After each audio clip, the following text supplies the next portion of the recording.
your fucking hands up.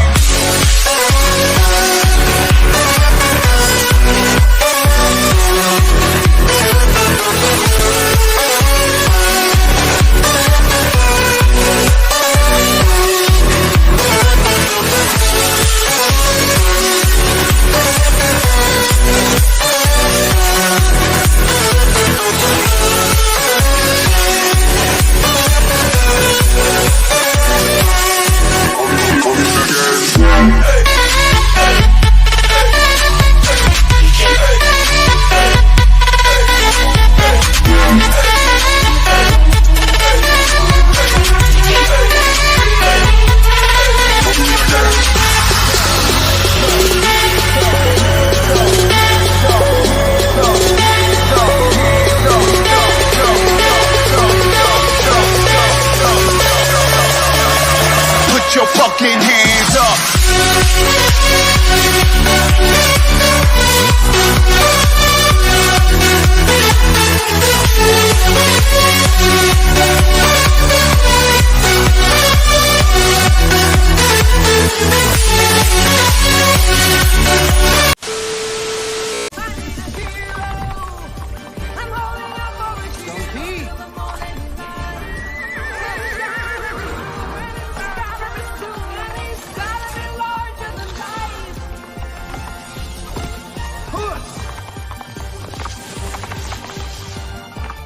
Go, go! Your lady needs you. Go! Today, I repay my debt. And now, WWE presents the Royal Rumble.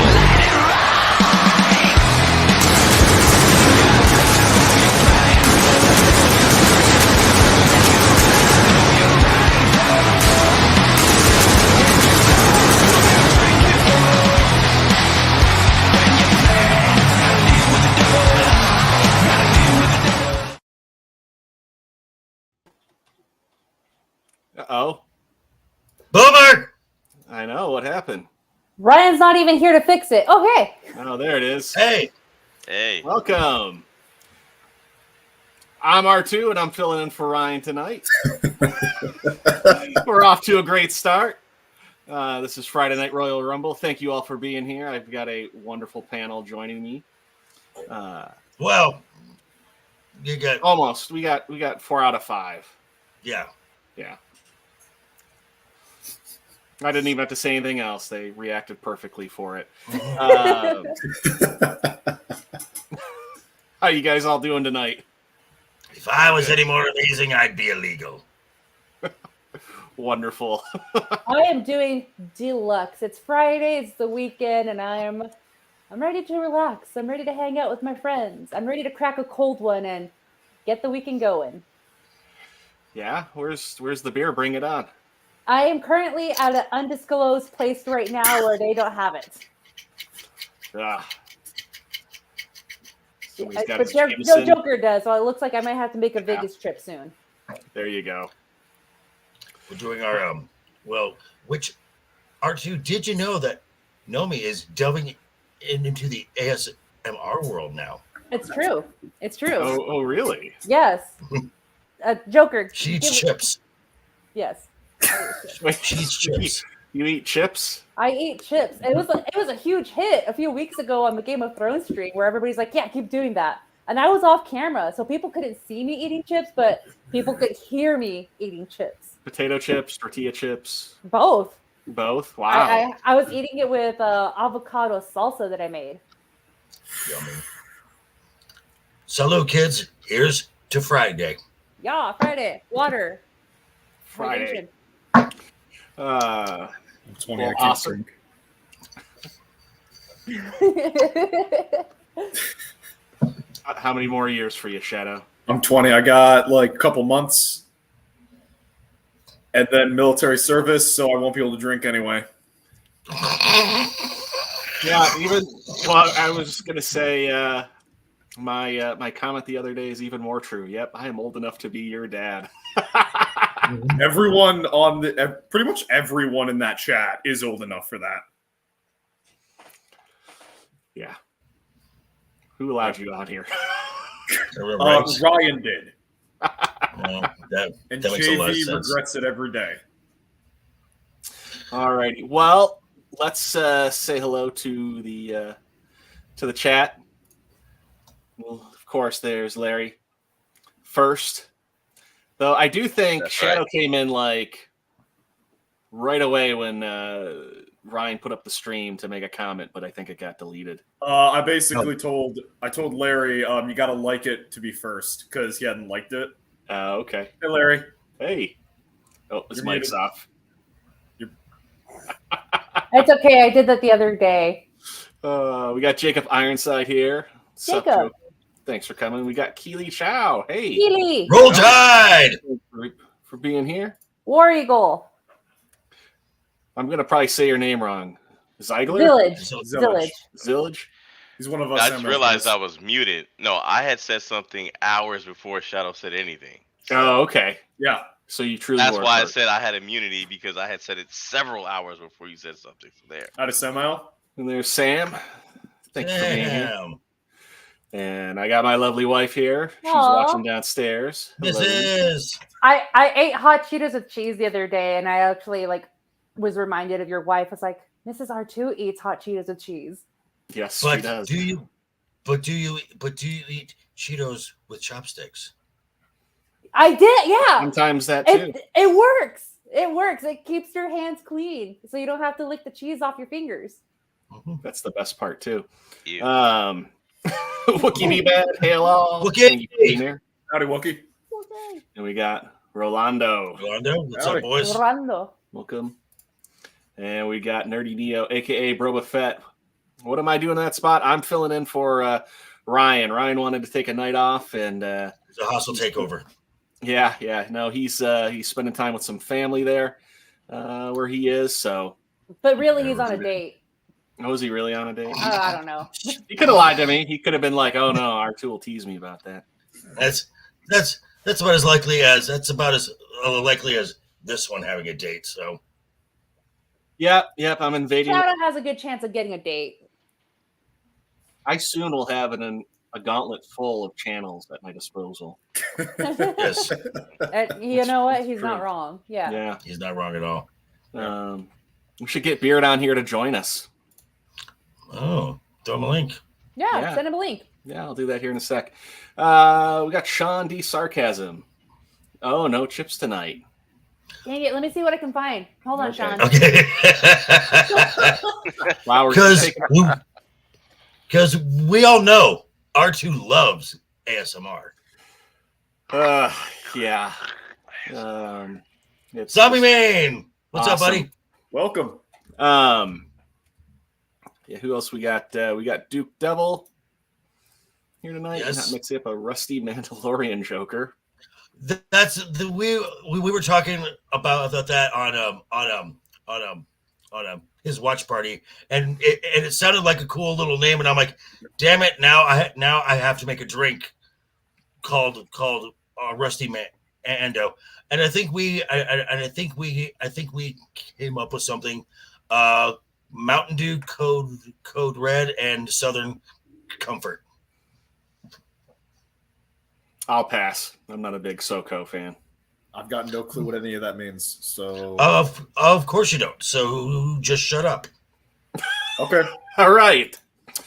We got Burnaby Sanchez. What's going on? Thank you for Howdy, being Burnaby. here. And what's Wookie Be Bad? Yep, I am the takeover guy. You can hire me if you ever, got to take a night off, but you don't want to lose the watch hours. You can hire me. I'll come host. And Zombie Main. I think you guys already said hi to him while I was going through that. But Yes. thank you for being here.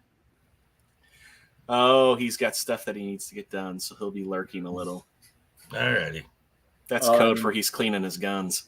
Bro, since how to take. Well, we got some topics geared up tonight for that have kind of been going on the past week. Though I think the first one we're going to go on, should we wait for Nomi on that one? Sure. Okay. Well, since last Friday, what have you guys all been up to?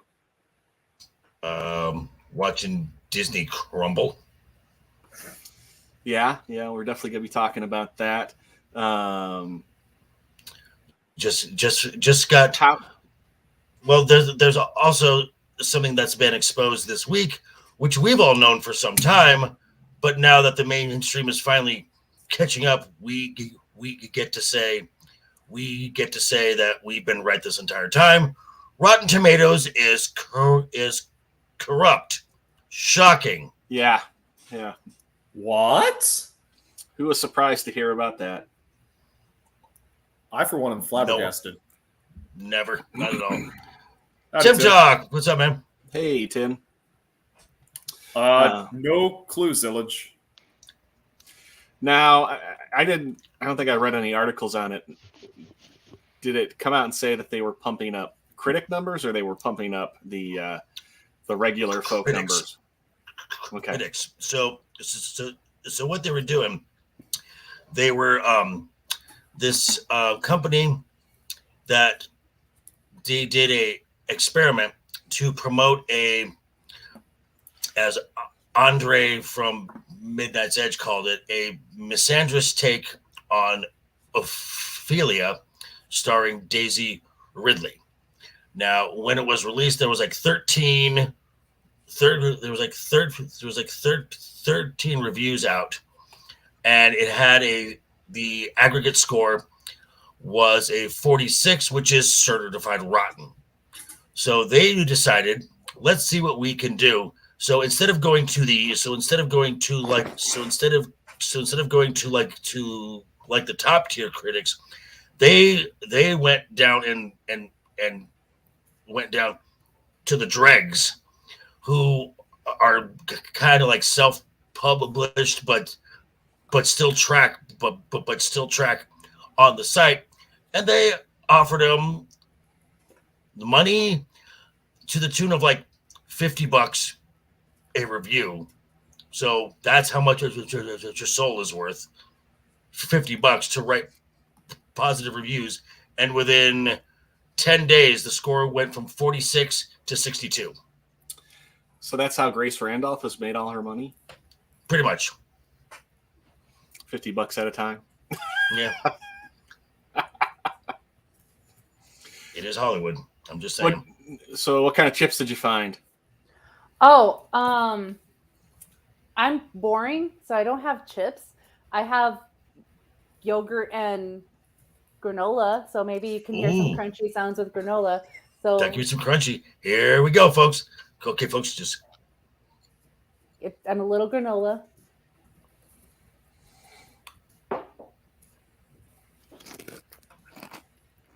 oh yeah. Oh, that's it. Yeah, right there. Mm-hmm. Yeah. Oh, that's amazing. Yeah. Mm. Yeah, I'm just gonna deaf him. Could you guys hear that? No. Oh yeah. Yeah, we heard it. Okay, wasn't sure. So yeah, there you go, Sean. I hope you liked it. Oh, got an echo. For me? Somebody. No, we're Now good it's now, gone. I think. Yeah. Okay, there we Okay. go. Apparently, everybody liked JV's like response to that. So let me do it again for the fans. Because No. Sam, that would depend on that. According to my shrink, a lot. JV, if you're insulting me, give it a second. I'm muted. Shut up. Okay. Well, we were waiting for you Now that to we're all come back. back. We were going to go get into, I want to say Ahsoka, correct? Yeah, let's get into Or it. do we want to go through? I thought you were watching Ahsoka with Jamie. Oh, I am. I mean, I'm watching Ahsoka, but against my own will. I haven't watched any of it, so I am not familiar with anything going on other than from a few people that have not been fans of the show so far actually said this most recent episode they liked it a lot. It was actually the best episode, but that's polishing a turd. It's still a turd. Yeah. But you can polish a turd, though. I'm just saying. I mean, So, polishing the turd in this case was they had some action, that was basically it. Sorry, JV. Okay. So the presence of more action, which meant lack of shitty dialogue, but basically this show ended with a spoiler, Anakin Skywalker saying, "Hey, Snips," in the world between worlds. Now, I went on a little rant on a Roman's stream last night, where that was a moment that I needed, that I wanted, and going through the history of the Clone Wars and the relationship of Anakin and Ahsoka as being probably one of the healthiest relationships in all of Star Wars. Just seeing them grow together and become more than mentor student, they became best friends, surrogate father, surrogate daughter. And in the final season of Clone Wars, right before Ahsoka goes off to help Bo-Katan on Mandalore, and right before Anakin goes off to the Battle of Coruscant, they have a moment where they look at each other, give each other a smile, and that's the last time that they see each other as Anakin and Ahsoka. And then going on with Rebels and the Vader Ahsoka standoff, and then seeing Ahsoka in season 2 of The Mandalorian, where she references Anakin and the kind of the pain that is in her voice when she refers to him. And then in the book of Boba Fett, when she looks at Luke very proud and says, you're so much like your father. I needed that moment for those two to reunite. But ever since Mandalorian season 2, there has been so much brand damage that has been done to Star Wars that when that moment that I've been the wanting, when it finally happened, I felt nothing. I didn't care. And that made me so angry, because what Disney Lucasfilm has done, they have robbed that childlike joy that I had. They killed that 6-year-old kid in Omaha, Nebraska on May 25th, 1977, when a kid who barely saw his dad got taken to the movies and was introduced to this beautiful, amazing world, and they killed it. And Star Wars is dead to me. I may never watch Star Wars again based on that. This is a unforgivable sin that Disney Lucasfilm has done, and Gary is absolutely correct. There is Star Wars and there is Disney Star Wars. And anyone who is a fan of these recent shows and calls themselves a Star Wars fan, no, you are a Disney Star Wars fan. You are a Kathleen Kennedy Star Wars fan, and you are part of the problem. Yeah, I agree with you. I mean, Star Wars died quite a while ago for me. I mean, there was October 30th, 2012 is when Star Wars died. Was that when Disney bought it? Mm-hmm. Okay. I was going to say there was a bit of a pulse with the first 2 seasons of The Mandalorian. Mm-hmm. And after that, it certainly died. They dumped water on the AED. That was Mandalorian. We had some good shit coming, and then they had to fuck it up. Yeah, I was going to say Book of Boba Fett really put the nail in the coffin for me. Okay. Yeah. I mean, that was massive. I mean, that was not Boba Fett. Plus, and then Obi-Wan after that was just... I watched it. Yeah, I mean, that made no sense. That broke canon. It broke the lore. It broke the canon. The other thing, though, too, I was going to say with Book of Boba Fett that I really didn't like was the fact that the Mandalorian shows up and then you've got Grogu again. Like, I actually really wanted the Grogu arc to end at season 2. That's where it should have ended. And essentially, like, maybe in the final few episodes, he comes back in the show with how they were going to end it. But it just, kind of having Luke come take him away for you to have that happen and then bring him back. That was really stupid in my opinion. Yeah. I know I mentioned this the other day. I forget whose show it was. Maybe it was on this channel, but and you agreed with me on it. But just it's funny because Disney bought Star Wars and bought Marvel to market to boys, but everything Marvel has girl brands. Yep, has done, has turned it into a girl brand, and there's nothing wrong with having girls in it. But if you look at everything, I mean, 95% of the focus is a female character now. Well, yeah, because Star Wars and the Marvel, as far as their audience participation is, it is 80% male. That's just how it is. It's not, and that's not a dig against. That's not a dig against. Not a dig against that's not a dig against females, but it's like My Little Pony is 80% female. There are just brands that are made for the women and some that are made for men, and that's completely okay. I agree with you on your logic on that, but what was My Little Pony? What was their target audience? Toddlers, Girls, right? Like little girls. But when the recent new animated style of My Little Pony, what took real force on that? The bronies. So okay. It's a hit demographic on everything. So they're gay. Yeah, but they're also not the majority. They're you've got 20% of Marvel fans are women. That doesn't mean 100% are women. And the bronies, separate to liking My Little Pony, seem to have some issues.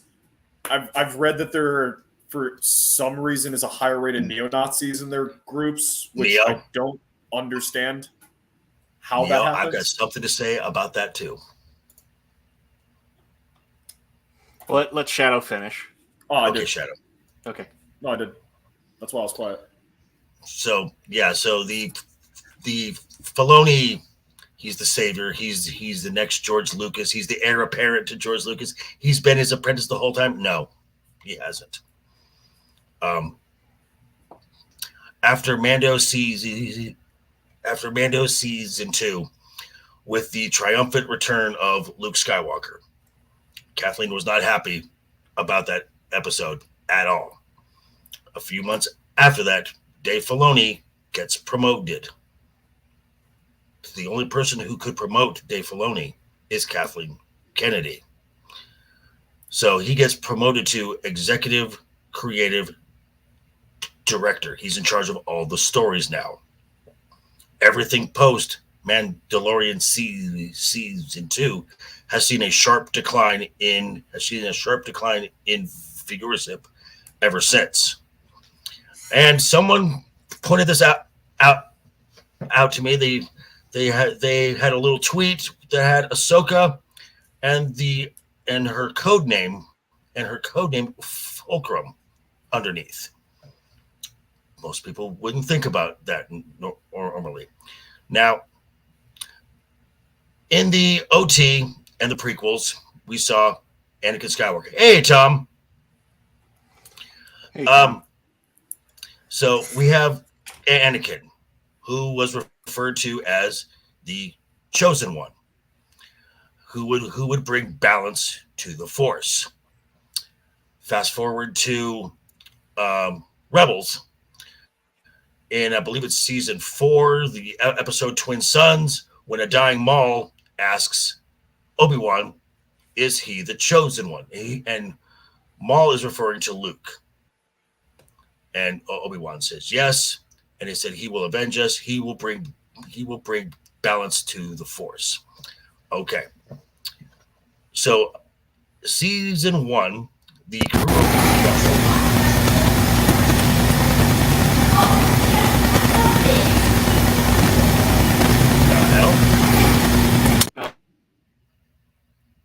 the hell was that? I have no clue. It came from either you or R2. It's still going. It sounds like farts. Yeah, I'm hearing that too. What? I hear nothing now. Man, R2 takes over for one night and it's ruined. Is that your neighbor, R2? What the fuck was that? Something Okay, good. so exactly. So I'll just trek on here. So in season 1, the crew of the Ghost and the Rebel Alliance is getting their information from a network called Fulcrum. It is revealed at the end of season 1 that Fulcrum, in fact, is Ashoka. So, what is the definition of Fulcrum? It's a point. Balance point. It's a balance point, a point where balance is achieved. So, who does Dave really think is the one who's going to bring balance to the Force and is the chosen one? It's Ashoka. So folks will want to say that, oh, he has been, he is George's protege. No, he has been lockstep with Kathleen Kennedy since day one to undermine George Lucas. Yeah, which absolutely sucks because while he's using it badly, Filoni, he does have a level of creativity to him. He doesn't. No, he doesn't. No? Nothing in this show. No, not Ahsoka, but like he worked on the Clone Wars, he worked on Rebels, and those were good shows. Okay, because in the Clone Wars, he was under direct supervision from George. Right. Okay. Now with Clone Wars, because he had never taken on taken on a project by himself. He went to George for like story beats and the whatnot. He also had Carrie Beck, who is a part of the story group, one of Kathleen's little pet projects. So Dave has never done anything completely on his own. Right, and that's the point I was going to get to is he's got ideas, he's got things he can do, but he needs someone to rein him in and keep him on task with what needs to be done, like George in the prequels. The prequels, good story, badly executed because he didn't have someone to tell him no. Don't do. Yeah. No, let's say nobody ever puts any blame on Rick McCullough for the prequels, and I think that guy's the big reason why they were so bad. Yeah. Because if you watch any of the behind the scenes stuff, that guy, all he does is kiss George Lucas's ass and say yes to everything. Right. Yeah. And Dengar, I would agree with you, but Mando season 1 and Mando season 2, John was completely in charge of that. He was kind of insulated from that because he had the backing of Iger. The reason Kathleen promoted Dave is even though John is the writer and the showrunner, Dave is now John's boss because he is in charge of all the stories now. What's up, Zombie Box? Hey, Zombie Box. So I have said this numerous times, and I am not the only one who thinks this because John is under contract until season 4, which has been written. John is going to ride his contract out. He's going to be a complete professional the entire time. He is not going to badmouth anyone. But as soon as his contract is up and that no compete clause is over, he's walking across the street to Warner Brothers to work with James Gunn. Yeah, I believe that. What's kind of funny too is it seems like everybody who's a showrunner, they all want to, like especially with Star Wars, everybody wants to be George Lucas in the sense of like they want to rewrite Star Wars, it seems like, as opposed to Favreau wanted to build up upon what George built instead of correct destroying it and making it their own. Right. John had a story that fit inside George's world of Star Wars. Mm-hmm. Yeah. Kathleen and Dave are trying to rewriting canon. Yeah, and that's absolutely the biggest issue I've personally had with Ahsoka is the changes they've made, such as making a random human a Night Witch, or the personality changes Sabine and Ahsoka have. Hera, I'm more going to put on the actress, less on the writing, because I think It's the same thing. Yeah. Anyway, like they've changed how these characters act and how the world acts to suit the story they want to tell. The New Republic, 5 years after the Rebel Alliance, I'm not expecting them to be an amazing bureaucracy, but they should be, the Rebel Alliance, but with some bigger guns. They should be helping people. They should be doing things if for the right reasons, but badly. And instead, they're basically the Republic, but not as good. Ahsoka, JV, you're the one who keeps saying she's too stoic, right? Mm-hmm. Yeah.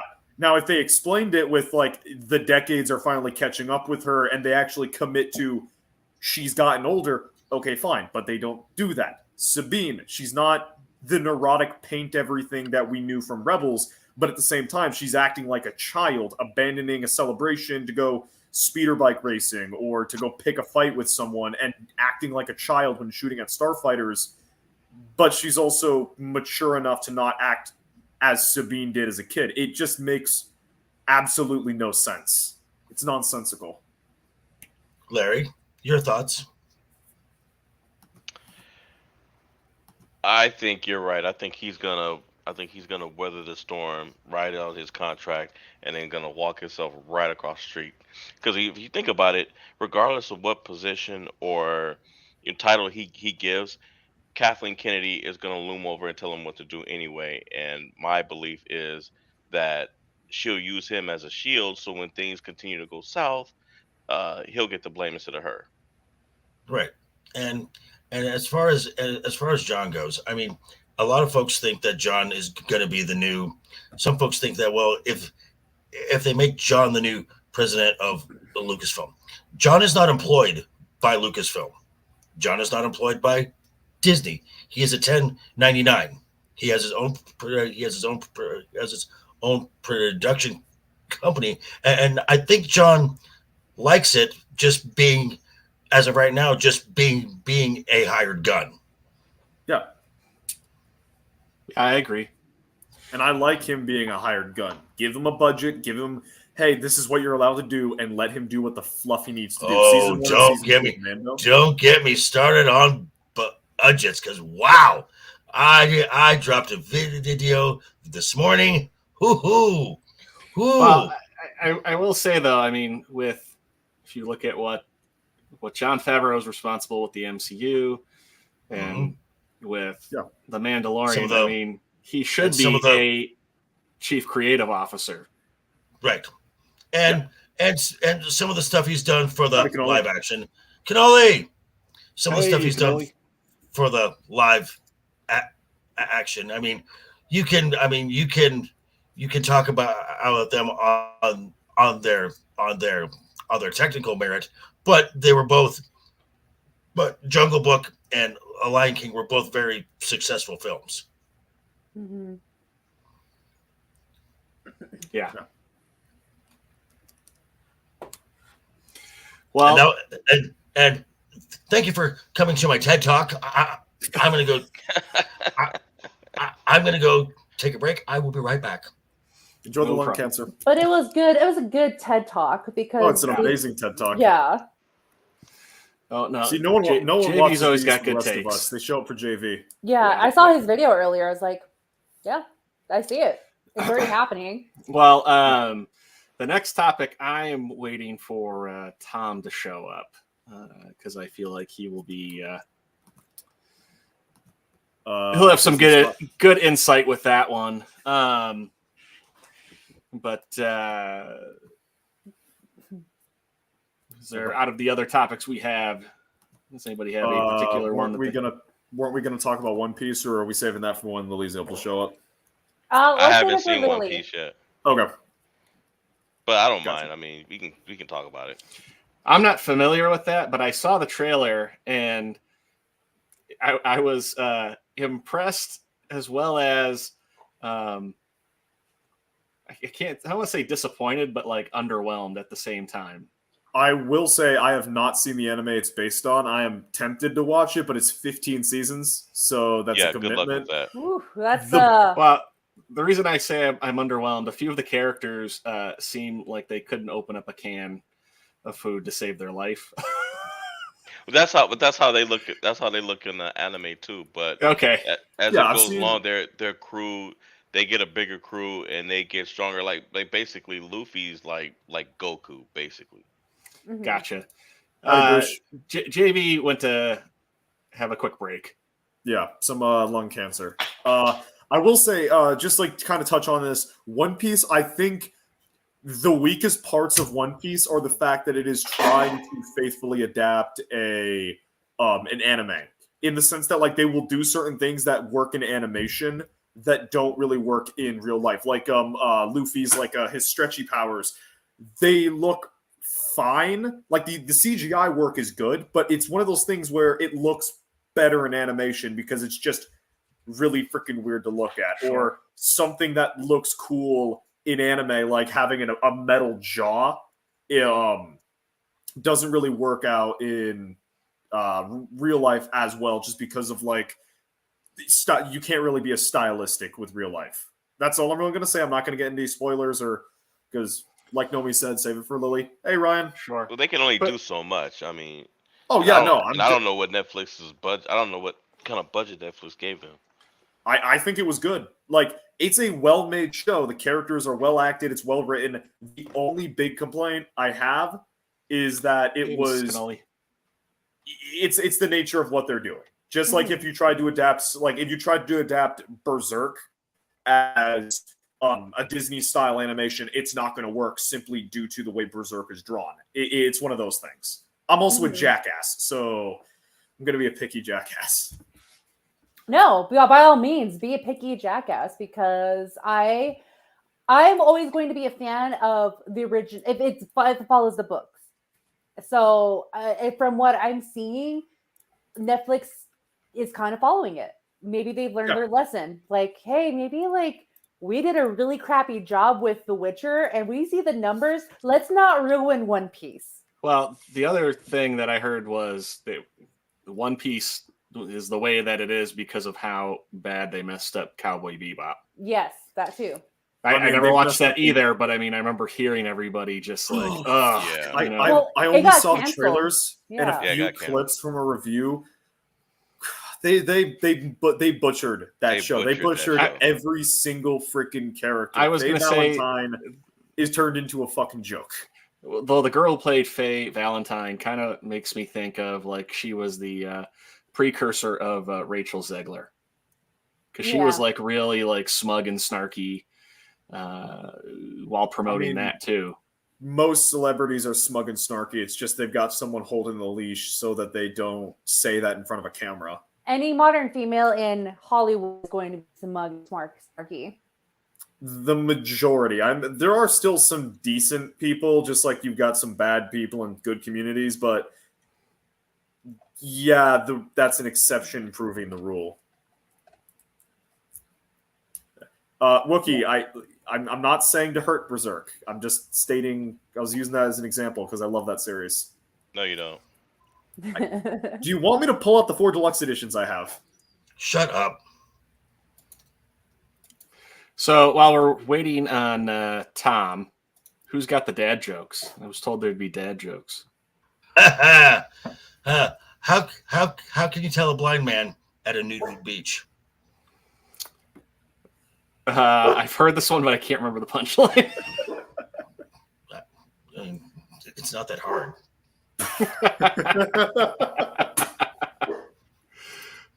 Oh wait, there's a clip I gotta play for that.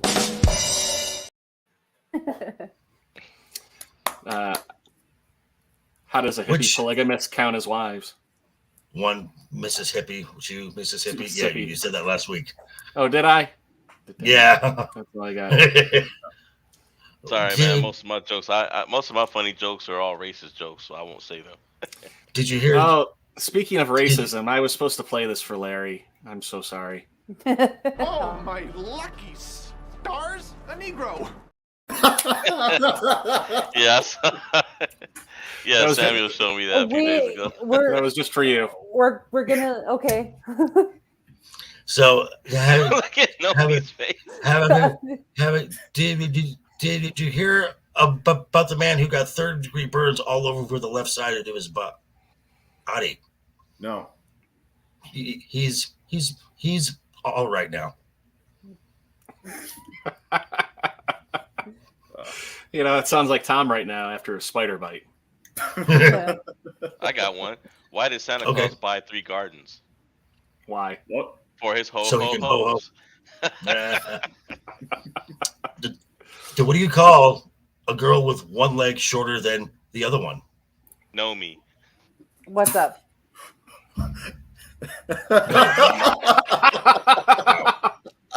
Wow. What? I gotta write down JD that said, timestamp. what do you call a girl with a leg 1 foot shorter than the other? And Larry said, "Know me," and fucking bolted. Actually, I kind of do have. I do have it's my left leg. It is shorter than my right leg. So now the joke. Thank you, Sam. Eileen.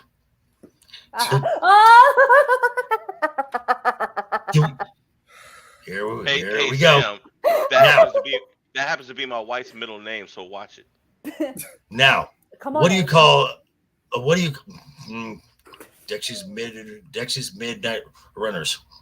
What do you call a Japanese girl with one leg shorter than the other? Zillage. no. IHOP? Irene. Yeah.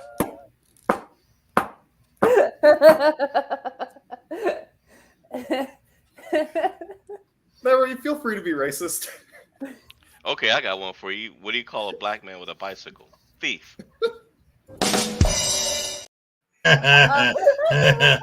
Well, okay, so here's one. What do you call a black man riding in a black Cadillac? Black power. What do you call a white man driving in a white Cadillac? White power. What do you call a Mexican driving a Cadillac? Grand Theft Auto. Yep. Yeah. I have one, and this is kind of like more towards Larry. Larry, you know what FUBU stands for? You know the clothing brand FUBU. Mm-hmm. I forget what it. I think I know this joke, but I forget it. Farmers used to beat us.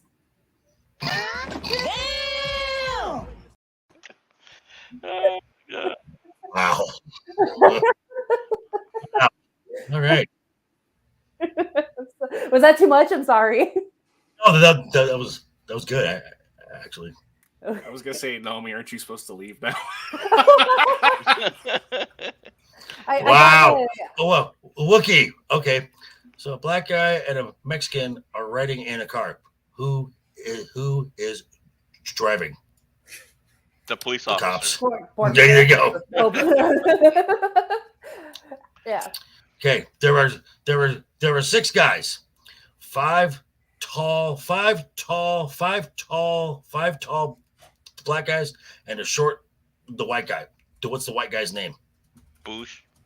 Coach. That's true.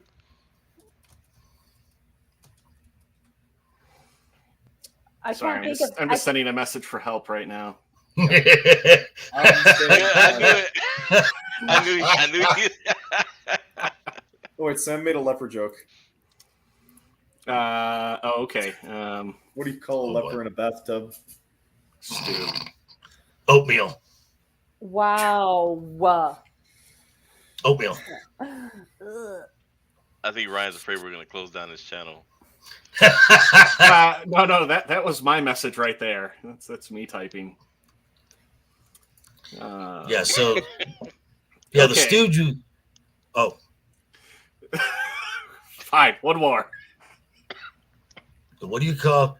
How do you get a one-armed SJW out of a tree?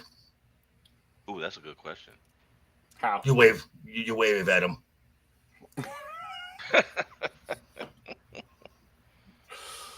I like that. That's pretty good. Well, No rim shot for that? What the hell? Come on! Oh, okay, I'm so sorry.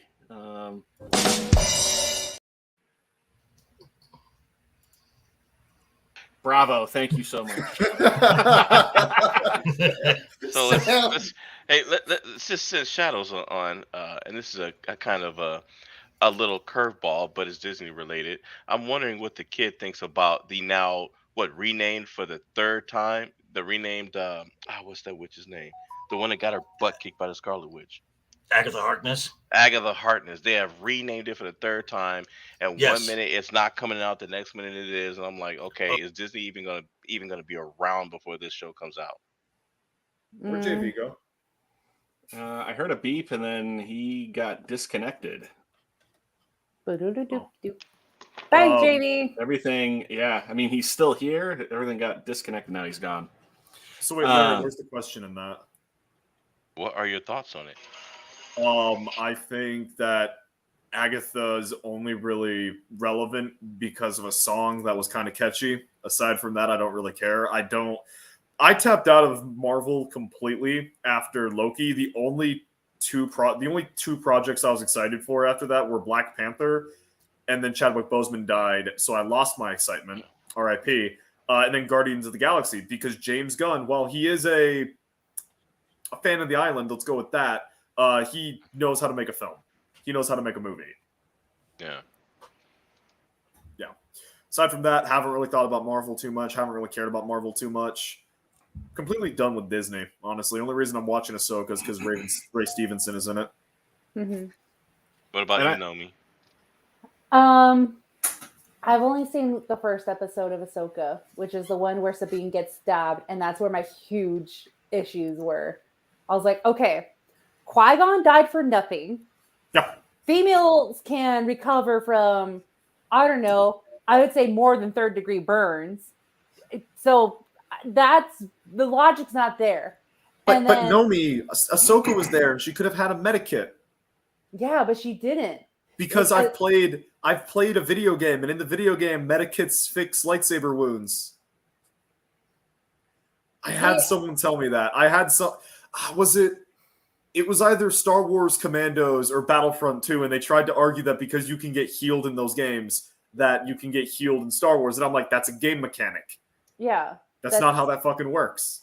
Like, it's based on the game, because you're supposed to heal up as fast as you can to take on the boss or complete the mission. That's not how it happens in a story. Yeah. Also, it's like the Holden maneuver. The moment they introduce magical Healy juice that you just like spread, like, because the Bacta tank, there's a rule. You got to take them to a location, you got to submerge them in it, and it takes time to heal. Mm-hmm. The moment you introduce magic heal serum, all wounds become like, okay, as long as you're carrying a med kit on you, person's gonna live, no matter what. It's like the Holden maneuver. The moment you introduce hyperspace weapons, why haven't they been used? If they have someone in this show attack from above or below with a capital ship, why has that never been done before? They're changing details of the lore to suit the immediate without considering the greater context. Yeah. Meanwhile, nobody with a brain is going to go along with what they're doing. Yep. Well, not only that, nobody with a brain, it's all going to be like the Disney stands. They're like, oh yeah, oh look, there's JV in a different setting. No, same thing that happened on the Monday. I hit something and my mic got disconnected, and I got to restart the whole thing. So now we're on the phone. Aw. All right. Why So is JV go at the on. bottom? But, Exactly. Yeah, Your thoughts, JV? we were talking about Ahsoka. Okay. And The most recent episode, or just in general? in general, but yeah, we were talking about the recent episode. Okay, so the recent Hey, Tom. So the recent why is Shadow next to me? Thank you. So the recent Why am I episode, beneath JV? There we go. the first 10 minutes of that show, you get big heapings of foreshadowing. So here we go. We've got a nice little spoon for you. There you go. Just take that up there. There you go. Eat that. Helpings of foreshadowing. There you go. There's some more. Here, doggy. There you go. Take some of that. There you go. So, but it's just redundant dialogue because it's just used to pad time. Now, as far as the episode itself, it was the more enjoyable episode, but that's not saying much. This bar has been set so low. What are we talking about? The- Because I missed it. I was getting ready. Ahsoka. Ahsoka. The Okay. most recent episode. I will say this: the best part of the entire show is, rest in peace, Ray Stevenson. Absolutely the best part of the entire show. He's not a bad guy. If you listen to him, he's kind of not a bad guy. He's kind of more of a anti-hero. Well, at I this mean, point. he wants to stop Vader. Like, if you list about him and his master, he's talking because he must have seen Order 66. He must have seen the Purge of the Jedi, and he realizes he needs to go back and stop it. But Tom, how does he know Anakin is Vader? No one knows this. Well, except this is after. Except in Disney Star Wars. Well, but that's what we're in. So you're using logic from pre-Disney Star Wars canon. That doesn't work. See, well, there's apparently in a comic book they reveal that someone uses Darth Vader being Anakin Skywalker and Leia's father to discredit her in the Senate. Yeah, and how that person figured it out, no fucking clue. Well, it could have been anyone there on Endor. Like, someone could have seen Luke roasting Vader. Yeah, like they could, but when it's a detail like this, they do kind of need to give an actual reason. Now, they may give a reason for why Ray Stevenson's character knows, but it's like it's gonna feel like a cop-out no matter what. If this detail had been something like at following Mando season 1 and people were still hyped for Star Wars, it'd be like, how does he know? How does he know that Anakin was Vader? But now it's just like, okay, what fucking reason are they going to come up with? The other thing is that Anakin isn't our Anakin. That Anakin at the end is not. Apparently, I know. Yeah. I'm not talking about the Anakin at the end. Apparently, it's supposed to be now the son. Oh, Mortis? One of the Mortis gods? Mm-hmm. How the fuck is he alive? It's an embodiment of the Mortis god. Right. It's a god. They kind of can't be killed. I mean, all I know, I never looked into them too much aside from what happened in that episode, but from my understanding, you mean those three got fucking murked. No, not true. Okay. It's only the cave. It's only the cave wall on Lothal that got destroyed, but it's not like they're gone. No, I mean in Clone Wars. Okay, when Anakin goes there. So But then there's Rebels. So in that arc, the father was dying, and he wanted Anakin to take his place. Right. The son killed Ahsoka. The daughter gave her life force through Anakin to bring Ahsoka back to life. That's why Ahsoka always has that owl nearby, because that is the avatar of the light side of the Force. Now the son is kind of off somewhere else. Howdy, Melvin. Okay. Have you watched Rebels, Shadow? What? Have you watched Rebels? Yes, I have seen Rebels, but okay. if I remember correctly, they're just on a mural, and I took that at the time as like, oh, hey, they're trying to say that the gods are known or were known at some point. Yeah, but why would a mural be able to access the world between worlds? Those were actually keystone touch point for the gods. Mm-hmm. The world between worlds is just a time travel device to get Ahsoka back from the dead. It's not a time travel device. That much. Okay, that's a misnomer as it being a time travel device. It is a nexus point of all time and space in the Disney canon Star Wars. It was used as a plot device to keep Ahsoka alive. That's really all it was. Yeah. But it is also it's like what they don't explain and they don't go into during any of the world between world stuff that we saw in Rebels is that we're assuming it's only one universe. Mm-hmm. We're assuming that. So for all we know, that Anakin is an Anakin that turned, never got to beat Obi-Wan, or it's the one that never turned and Padme had her kids and they were like, we don't know that.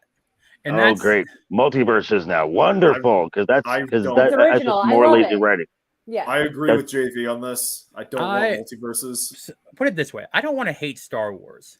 So if there's I something don't that can, either, but I don't It- either, Tom. But Disney has damaged the brand so much, I can't even watch yeah, original Star Wars anymore.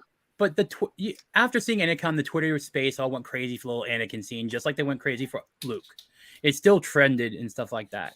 And they waited until after that episode to throw all the new merch in the theme parks too, because they knew that would be the highest viewed episode next to the last one. Now, how many episodes are left in the season? 4. 4. I hope we don't see Hera or Sabine again. I'm just gonna say that. Oh, you will. Hera might be fine. Sabine, I wish they just killed her. Because this is not Sabine, this is a bastardization of her, and frankly, her dying to drive Ahsoka forward would be a much better plot point than then continuing to bastardize this character. That's just but me. normally you kill the master, not the apprentice. So you should be killing Ahsoka should have stayed dead in Rebels. Yeah. Hell, this shouldn't even be Sabine. It should be a completely new character with how they're having her act. All right, here's the question: under or over that we're going to see Freddie Prinze Jr. and here's Kanan? Not going to happen. Not going to happen. Nope. They don't want to. I'm still surprised we get at least one good male character. Like Balin is it? Okay, so the Balin is it, and people are going to be really pissed when they kill him off. Well, I mean, obviously, I don't know how the show is going to end, but he's like the Count. He's Count Dooku and Qui-Gon Jinn put together. Kind of, in my opinion. I'd agree. Yeah, I'm fine with that. See, but part of me is looking at Balin. That's his name. That's the Ray Stevenson character. Yeah, right? Balin Skull. Right. And it's like he makes a lot of sense. He talks really, really well. But there's also part of me where it's like I don't believe that they let him be the one making sense. Like, given all the other stuff they've done with male characters in Disney, Star Wars, and Marvel, like what they've done. But that's only recently. Like, what? That's only recently. I'm just saying. Look at Thanos. Look at Killmonger. Yeah, but this is a recent product. So we comparing it to the other stuff they've done. I think that's at least a fair thing to do. All right. I just want to say one thing. It's a recent product, but you don't think Iger got reports about how the stock is going to be going, like well before stock prices go out? You don't think he realizes they're about to be below $80? Yeah, no, I know that they need to course correct and they need to fix some shit going forward. But it's just like I'm waiting for the moment where they're like, he goes, I never really cared about my morals. I'm just doing this because I like hurting people, just because I don't trust them Shadow, to make shut up character. On that. Kate, don't. That is a stupid statement to say. Yes, I know it. Okay. I don't think they're going to keep a good character because they've ruined so many good characters. I don't trust them to keep this character from anything but something to hate. Is the point I'm trying to make. Well, if you look at all good villains, even like classic Disney ones, there's an element that you have compassion for them. Even like Ursula in the animated series or Scar, there's always something in there that you have compassion. I still don't think he's a bad guy.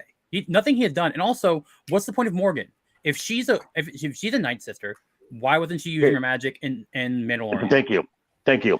They just retconned her into being a Night Sister. Yeah, she also doesn't look like a Night Sister.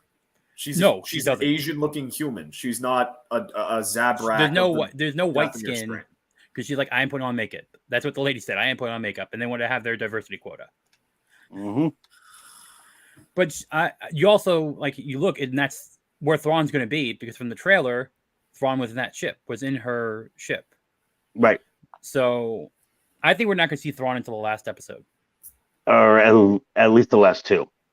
Isn't episode 5 going to be released in theaters or something like that? Yes. A limited release. Yeah, so I've been seeing some people online talking about how they're going to do a lot of stuff with that. Like that's when you're going to get Ezra and Thrawn and one or two other big twists. Some people are saying Star Killer, but that was before Marok got gassed. So I don't really know, but I think Thrawn's going to show up in episode 5 just because of that limited release thing. That's just. Does anyone know the runtime yet for episode 5? I do not yet. Let me Google that. I'm just curious to make it worth going to theaters. I doubt it. Ahsoka episode.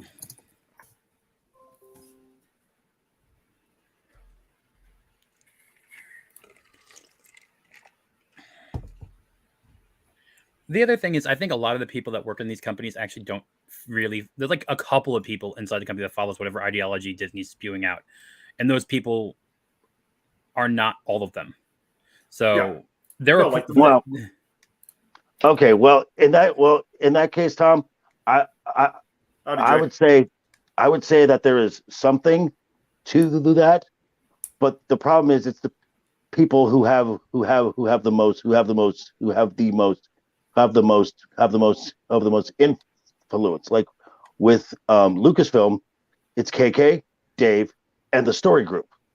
Well, Lucasfilm is ruining the parks. Like Lucasfilm is the one who says, "Oh, you can't do this here. Oh, you can't do that here."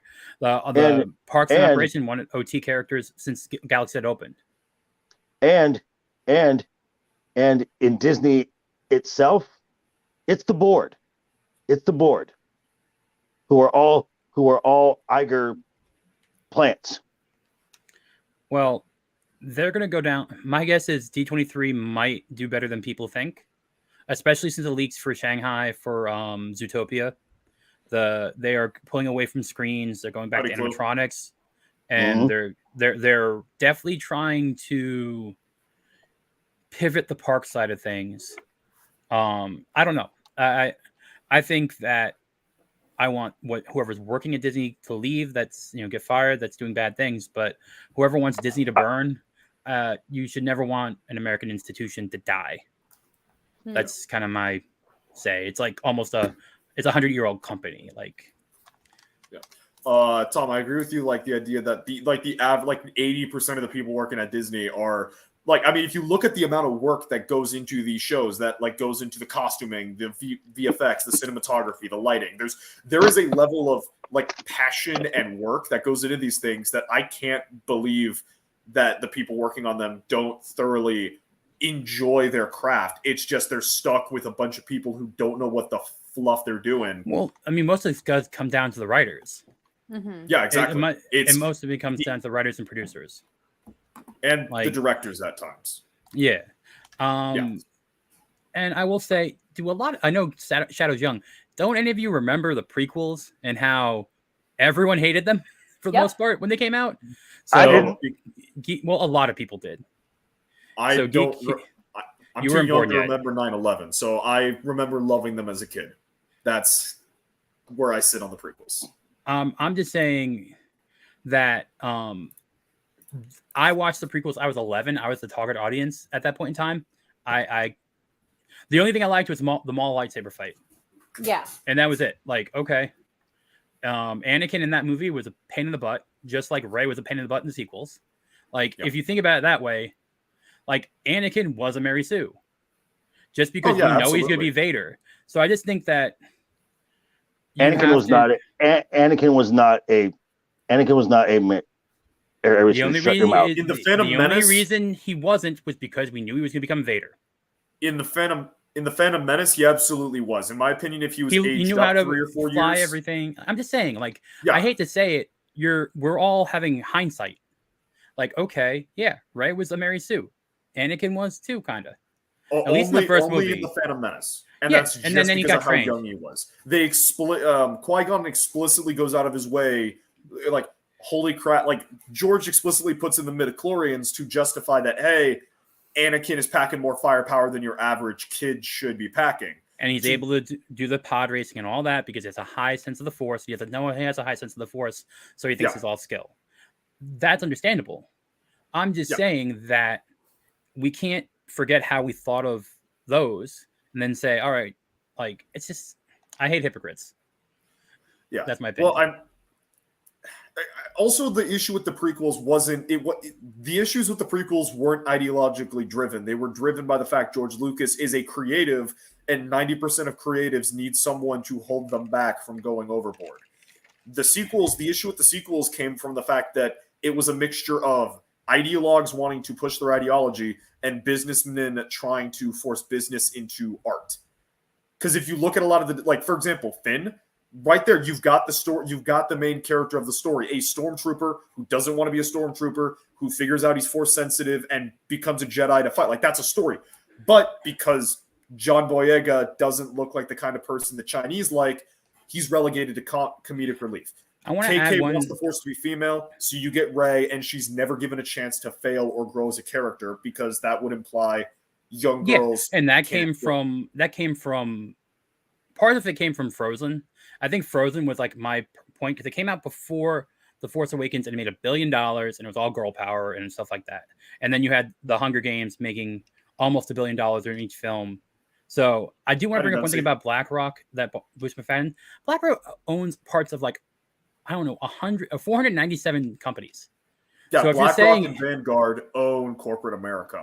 Yeah, and, so if you're saying BlackRock is the problem, then don't buy an Apple phone, don't buy a Microsoft Xbox, don't buy like if you don't like children being enslaved, don't buy an Apple phone because where do you think your fucking kobold comes from? I'm just saying, like, you have to realize that at some point every company, Amazon, blah blah blah. Yeah, that's my point. Is it's like everything that you buy that's mass produced, there's there's blood and dirty money involved. And Disney is the smallest you one. That or go off the grid.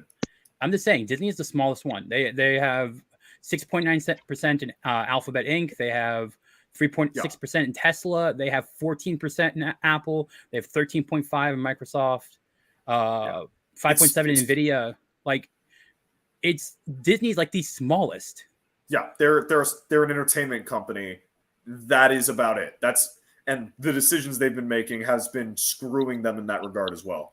Now it might be actually. I don't think they own them outright. I think it's through Apple. Disney is not an entertainment company. Disney is a theme park company. It's a real estate company.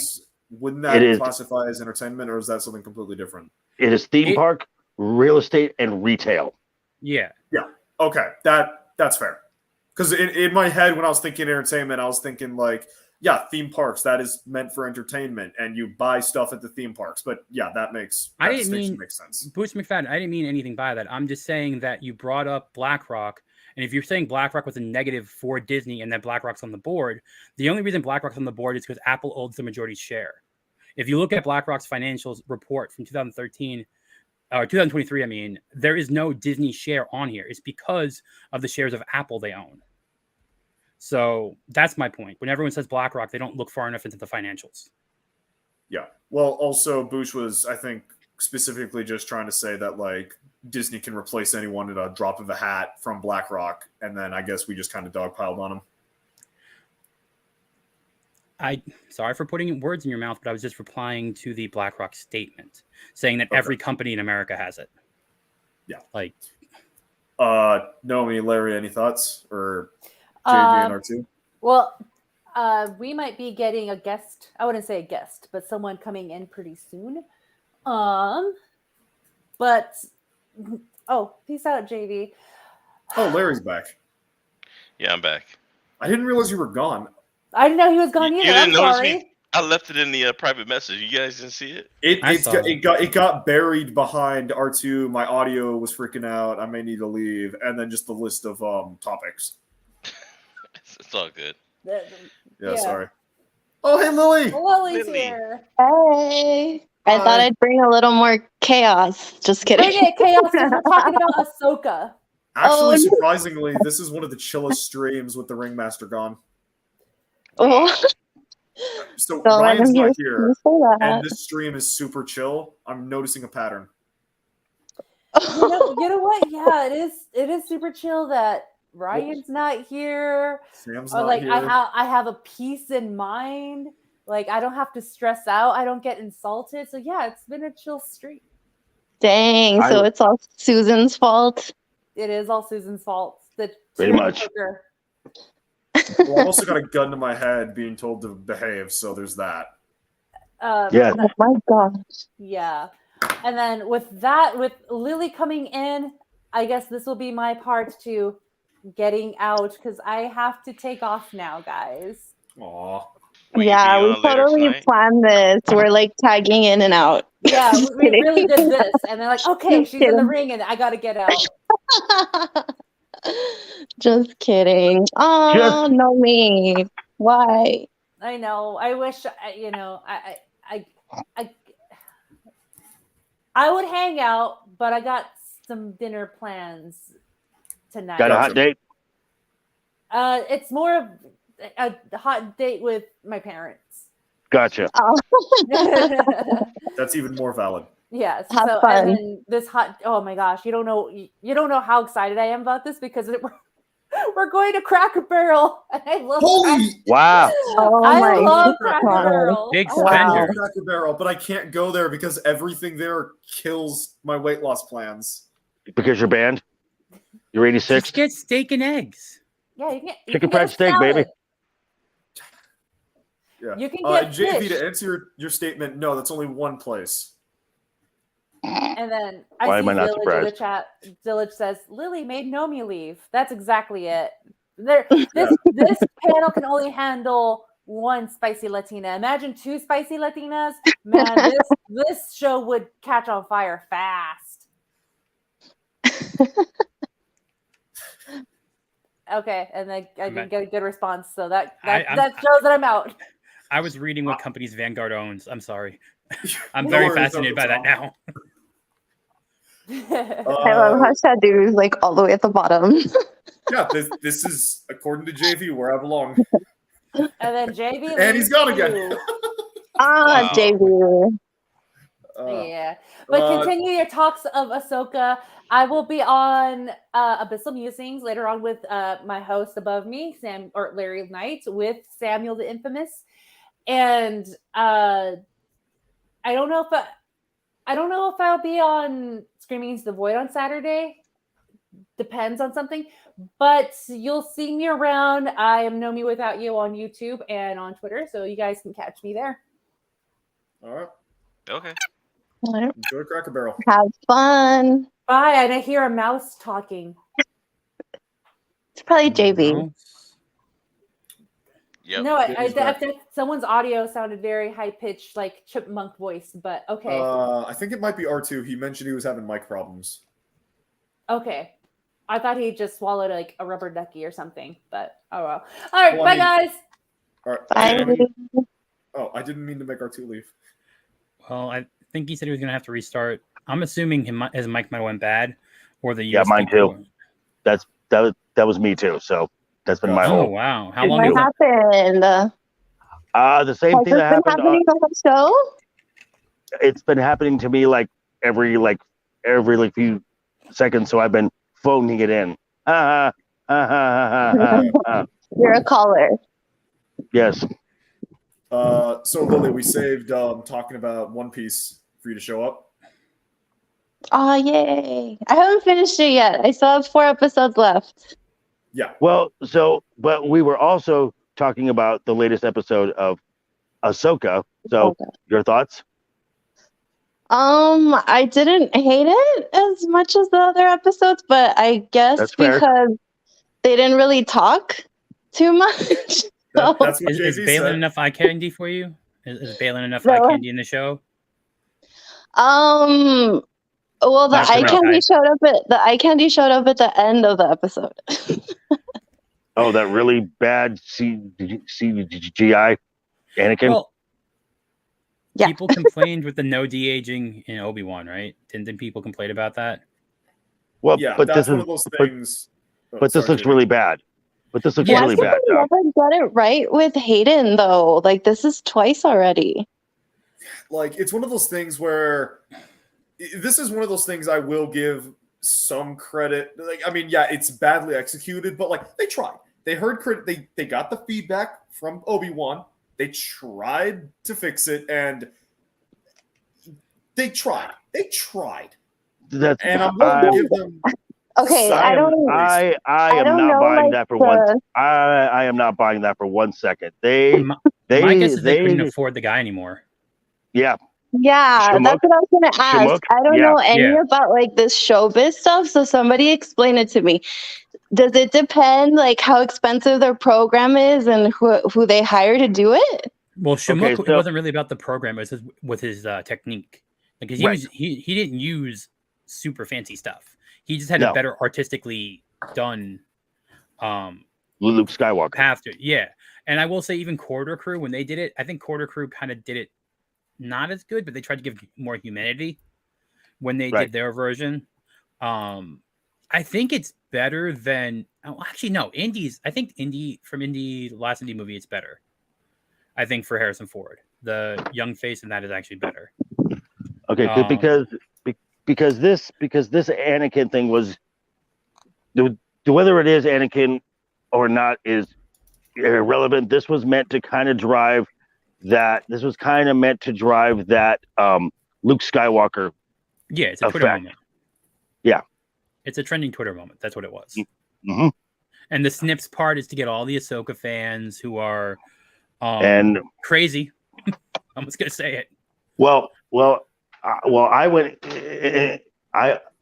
into my little TED talk earlier based on my semi rant last night that is a moment that I have wanted for so long, but all the brand damage that Disney has done, I didn't care anymore. All right, and I have to get clarification because they're still very cagey about the timeline. This is before Book of Boba Fett, correct? No, this is after. This is after. Okay. This could is be. Or it may be concurrent. This is after season 2 of Mandalorian. This is, but they're not specific. Wait, schedule. Sorry. This is about 7 years after Jedi, so it would be right around the time of. I would say either concurrent or slightly after Book of Boba Fett. Now, if we get the introduction of Ahsoka and Luke, then we will get a more clear timeline of where they're at. I'm wondering if they're trying to have it be that Anakin might be the son, and they're going to try and set up Luke to be the father. That's what I said. I missed part of that earlier. That the rumor is that this Anakin is actually now the son. Well, but the son wasn't really bad. I mean, all right, that's all. It's very it's very nuanced for the whole Mortis God things, and they didn't spend enough time on it. Right, and this is horribly convoluted, and you need to do a fuck ton of research. And it's also, this is not something that your broad audience is going to understand. This is really a niche audience show. Yeah. But if you are part of that niche audience, the show is crap because none of the characters are how they are, and they're getting the lore wrong. So who the hell was this show made for? Sabine, I can understand being a little bit depressed after Ezra leaving. You have years of her. I can understand that a little bit. The thing I didn't understand was, we were like brother and sister. Like, no, they wanted to bone. Like they were No, they did not. No, they did not. In the entire series of Rebels, Ezra is trying to catch Sabine's eye, and she wants no part of it. Yeah, but he didn't want to be her sister or brother. Like he wanted to bone her. Right, and they grew up. Until the finale. But they grew up becoming very close friends, almost like a brother and sister. Now, to what they have done in the show, they have swapped it where it is Ezra who has been, you were always like a sister to me, and it is Sabine who has been carrying a torch the entire time.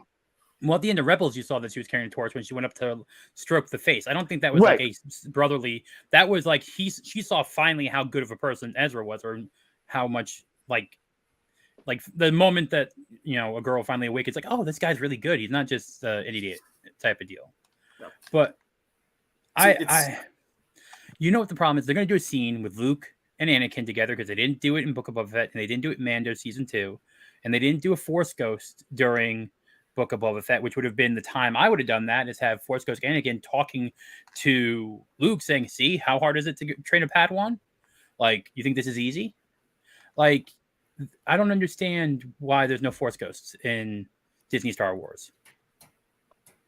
Like, Right. And also, if the world's gonna end, you get your biggest hero. Like, it's like, oh, in the Flash, Superman can't be there for some reason during an event or whatever Right. it is. Like, you bring the big guns. Luke is the big guns. He should sense Balin because Kathleen Kennedy hates Luke Skywalker.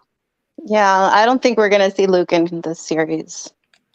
Did they like explicitly say that they're not like using Luke anymore, or was it that? Yeah. Or was Yeah, it the because whole he's character? cobwebbed or whatever they called him. Cobweb. Yeah. Yeah. But also, Tom, All the going back to, legacy characters, are cobwebbed. Yeah. Well, Yeah, technically, because it's Ahsoka's a not just legacy Luke. character. Like, technically, Han and Leia are out there too. She should be going to them, not like all these boring rebel Okay. people. And Tom, I would agree that technically Ahsoka is, but that is a Dave Filoni creation. Yeah. And this is Dave Filoni rewriting Star Wars in his image. This is everything from 2012 on is Disney and Dave Filoni fan fiction. I agree with that. Yeah. And Tom, circling back to what you mentioned about Sabine, how like, yeah, she's depressed and she's mature as a character. I would have agreed with you, but there are like certain parts in the show where she acts incredibly immature, like when they're fighting the Starfighters, and she's like, "I got one," as if That's this supposed to was be her first member time berries in of Ezra, though. No, I think that's supposed to be that member berries.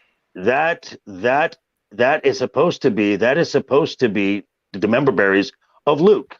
Yeah, Luke. But the speeder bike on Lothal, that's the beginning with Ezra. In the No, beginning of that Rebels. is also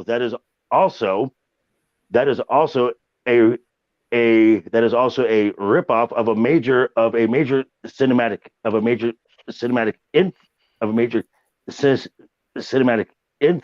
influence of Dave, and that is J.J. Abrams. That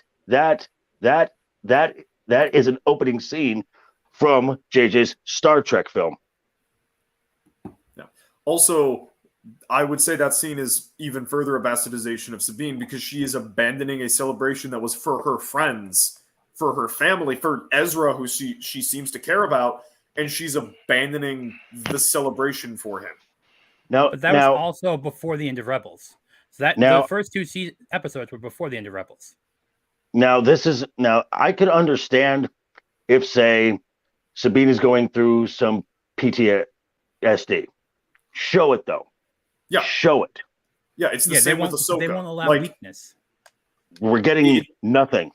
Yeah, it's the same with Ahsoka. Like, I have no issues. By the way, Tom, I've already said this too many times, but I haven't said this in person. Thank you for recommending Xena. Like, with Xena, her first 10 minutes are, like, I didn't watch Young Hercules. I didn't need to.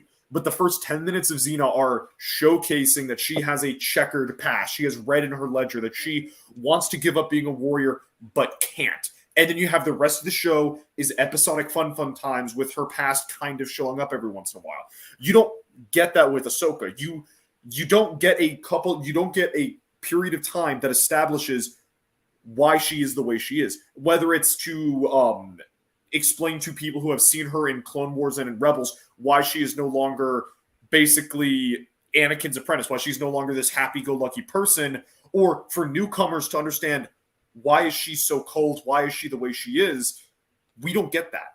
You get that with John Wick, you get that with Oliver Queen in Arrow, you get that in other stuff. You don't get that for her.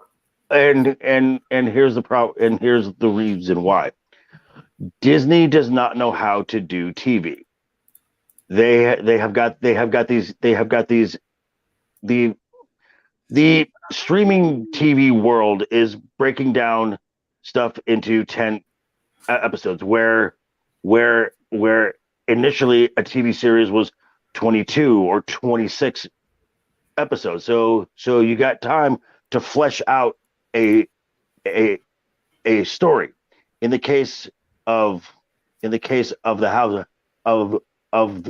House of Mouse, with Lucasfilm and the Marvel, they are written like 6-hour films, and then they just chunk it up, and that's why you get these such erratic run times per episode. Now John was kind of more a adventure of the week with an overarching story. The problem is John's no longer in control anymore. It's Dave, and Dave doesn't know what he's doing because Dave is best at doing children's cartoons. That is his strength. I think part of the thing is because you can say Disney doesn't know how to do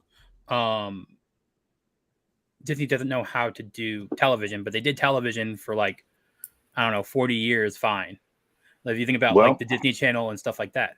I think those were they don't know episodic children's entertainment. They weren't. Well, they also did Freeform, which was more tween and teen demographic. That was Disney too. ABC Family, you had shows on there that were also gained towards a slightly older. We are also talking about different regimes at the head. You know, during the Eisner time, they could do TV. They could. But the problem is now you have got Iger, who instead of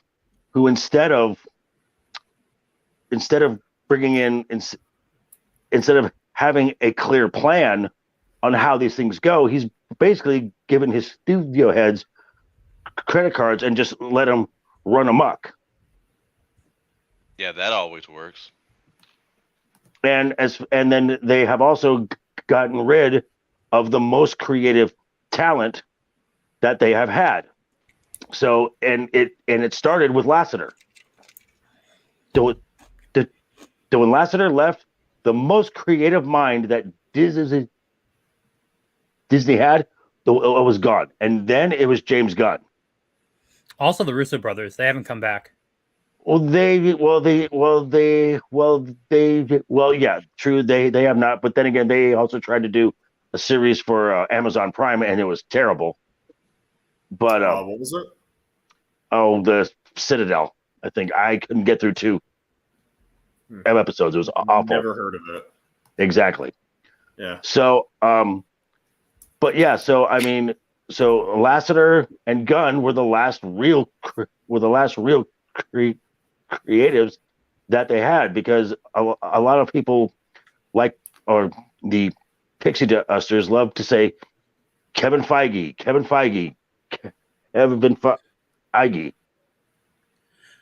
It's all Favreau. But, like everyone forgets how much Favreau put into that first film. Right. Yeah. But from Guardians to Infinity War, that is all Gunn. Gunn mapped out that entire thing. Yeah. And now he's gone. Now, apparently, there may be some changes at Marvel. I mean, did we heard about we heard about Hugh signing a multi-film deal with Marvel. That's a good thing. They got rid of Michael Waldron. They got rid of the guy who wrote Quantum Wasp and Ant-Man. Quantum Solace, whatever, or Quantum Comic Mania. Yeah, that they got rid of them. Jessica Gow's still up in the air. So you've gotten rid of 2/3 of your Rick and the Morty writing staff that you hired, who is a proven fact that they don't know what they're doing either, because not one film post Endgame has from Marvel Studios has turned a profit. I will agree also with what Clue said, yeah, Disney does buy up ideas and Disney adapts stories. I don't think there's many original Disney stories, even No. going back to like every single thing they released during the Golden Age. They just adapt stuff.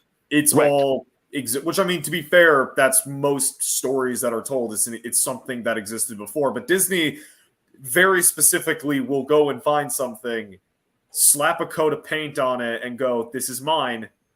Don't try to make anything like it, or I'll come after you." Well, I mean, there have been other versions of Snow White besides Disney. There have Right. been other versions of The Little Mermaid besides Disney. Yep. They add their specific things to stories Mhm. to make it theirs. But you can still make Right. a Sleeping Beauty story. Right, You can still because make that is still considered public domain. But yeah, I agree with that statement, Clue. They have not done much original content outside of the Fab Five and their Animorph style characters. Right. I mean, because almost every classic film is an adaptation from a existing story or book or the whatever. Yeah. I guess, was The Rescuers a story? I don't remember reading that as a It kid. might have been. I'm curious. Sorry, that was just a random, like, was The Rescuers a story? That's a good, actually a very, very good question. Given that Beauty and the Beast came from a better movie in like the 40s, I'd bet good money on that. They were a range of books. The first one came out by Garth Williams. Oh, okay. In Did you mean 1959. the Rescuers? Did you mean the Rescuers? Yeah, so the first book I think came out Okay. in 1959. Okay. And then Disney made their own version of the book. So actually, the original Rescuers were 3 mice. Okay. Lily, Larry, anything you guys want to add to this? No, you guys are pretty much hit the nail on the head for me. Okay. I love R2 just being there in silence because he can't say anything. Basically. I don't know. Can you guys hear me? Yes, I can. actually. He's Yeah. moderating. I don't know if it's my mic or if it was the earbuds I was using. You Sound sound great fine now. now. Well, that's good. I just ordered a new mic. Gotcha. Do you want us to move on to what you posted in the private chat? I think it makes sense. I don't know. Yeah. Well, plus Nomi was saying that Lily would really like to talk about that. So Yeah. Has anyone else seen so- it besides just Lily? Like, I've watched it. I've watched it as well, but I was gonna talk about it, and then Nomi's like, we should wait for Lily. So yeah, take it away, Lily. Lily's Do we gone. lose? Oh, yeah. No, I'm here. Sorry.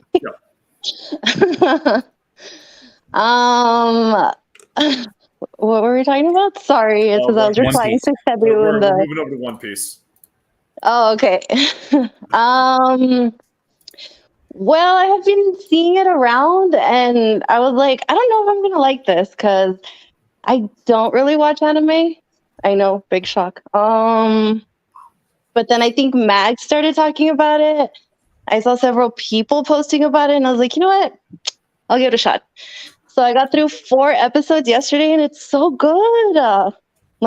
And then in comparison to Ahsoka, it's blowing it out of the water.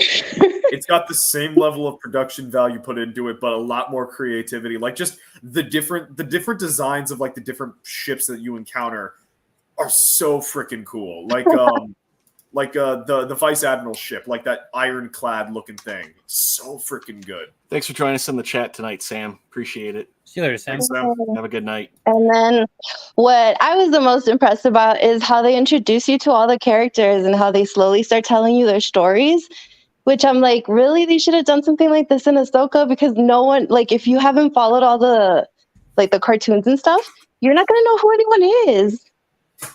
Yeah. I was gonna Sorry. say I'm gonna ask Lily for the eye candy rating for the show so far.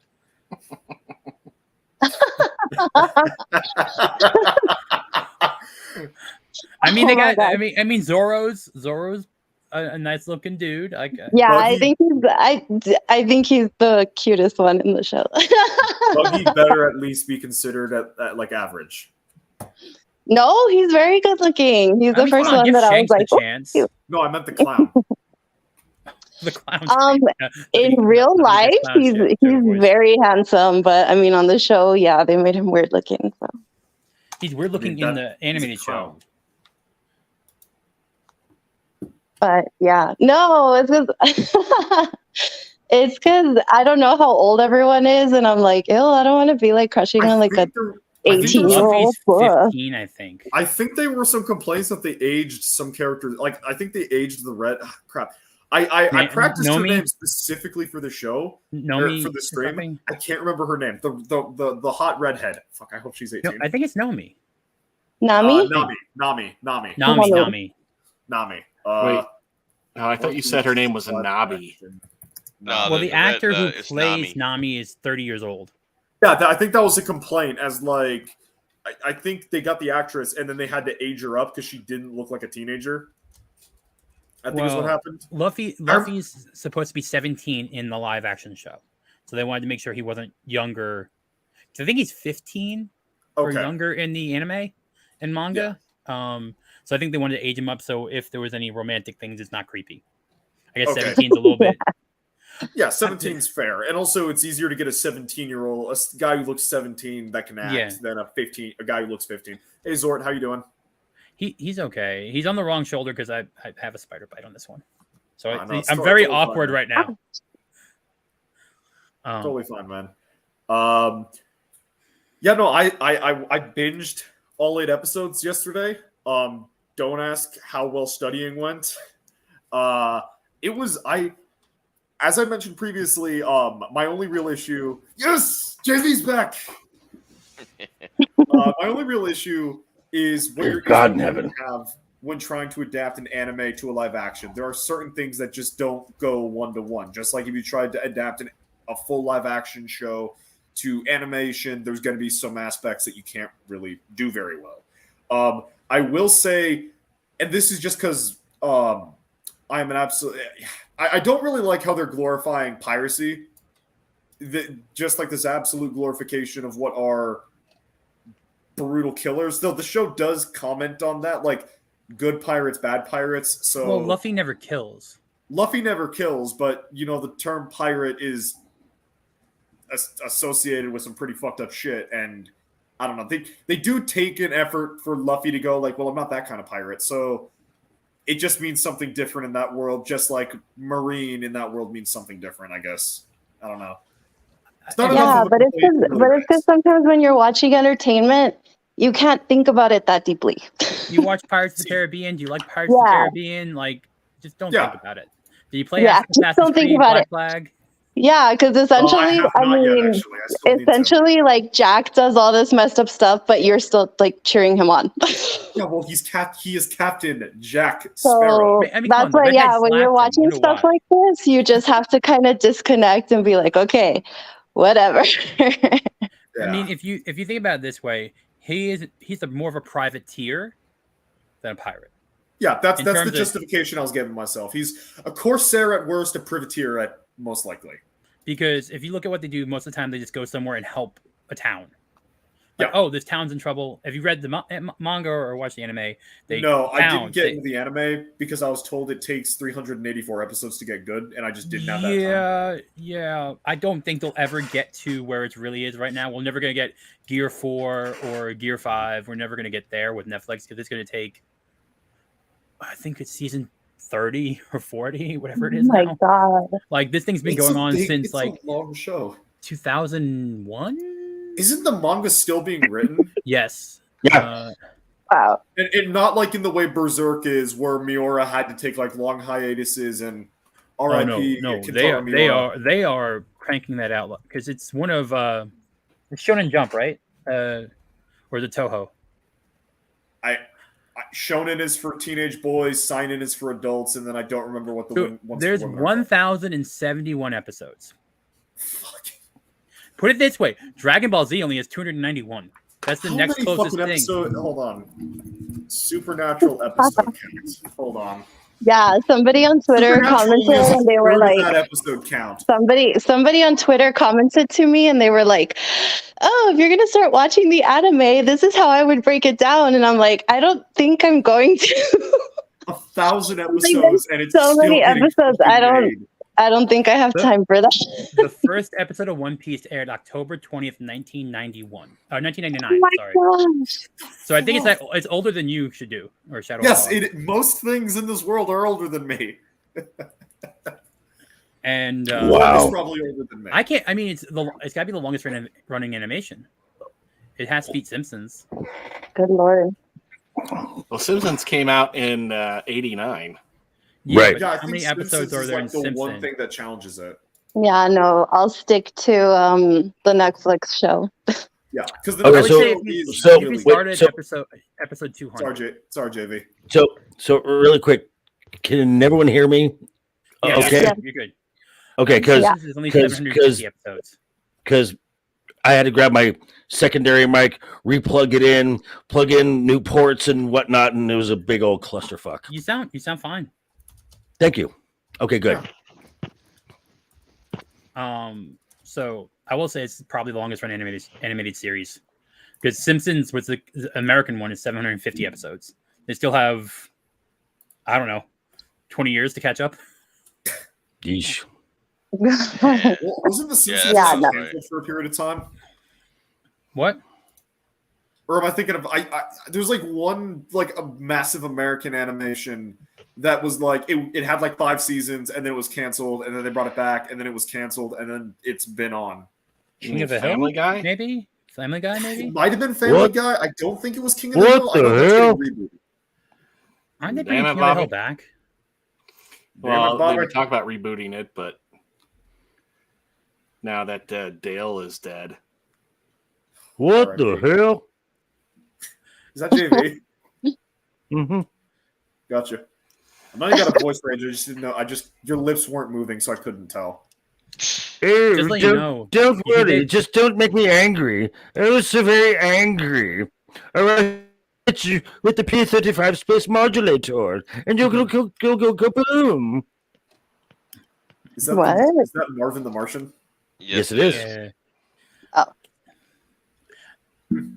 I will say I don't mind the elasticity look they're doing, because if it's adaptating an anime, if it looks cartoonish, what's wrong with that?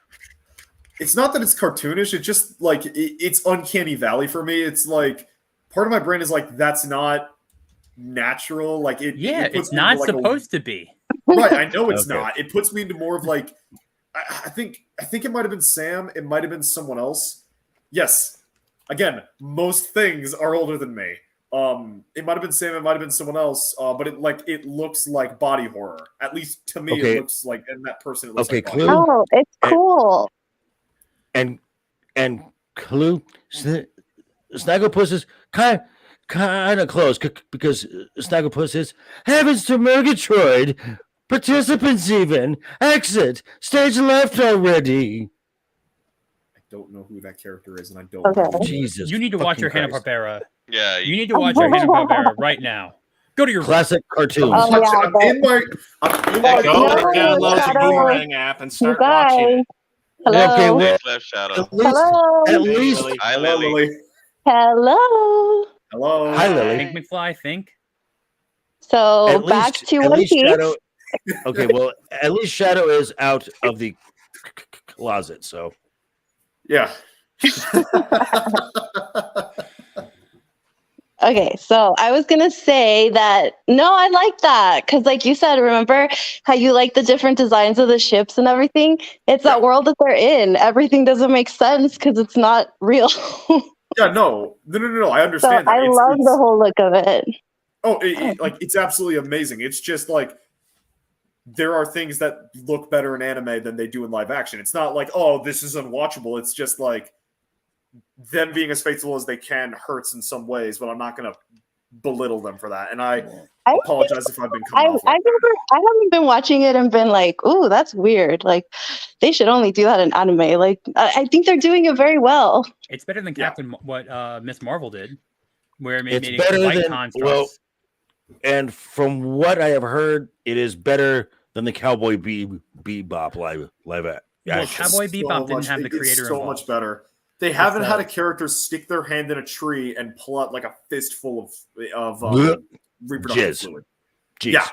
So so I was going to say, because y'all are talking animes and everything, and I've watched some animes, and there are some in the last few years that I have liked. If you can find it on YouTube for free, all 129 episodes of the American run of Battle of the Planets, which is one of the first animes that was introduced into the U.S., and it is one of my favorite cartoons of all time. Battle of the Planets. Okay. I'll have to take G-Force. G-Force. Okay. Oh, yeah.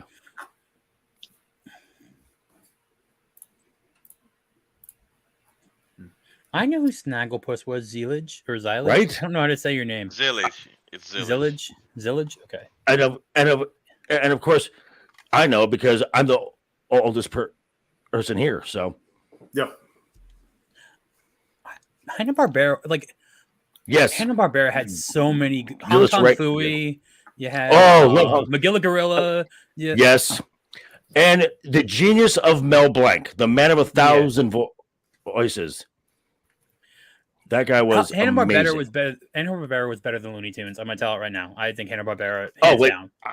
I'm sorry, I got those backwards. Mel Blanc. Yes, I think Hanna-Barbera's mainly was one of their biggest voice actors passed away recently.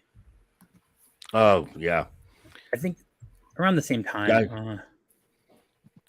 But yeah, so if you want, if you want some classic anime around the same time as Speed Racer came out, Battle of the Planets is amazing. Voiced and the lead voice, Casey Kasem. Oh, wow. Which again, I'm sure only this guy and Tom knows who that is. Yeah. If you saw Ghostbusters, you should know who Casey Kasem is. I know who Casey Kasem is. Right. Oh, he's Shaggy.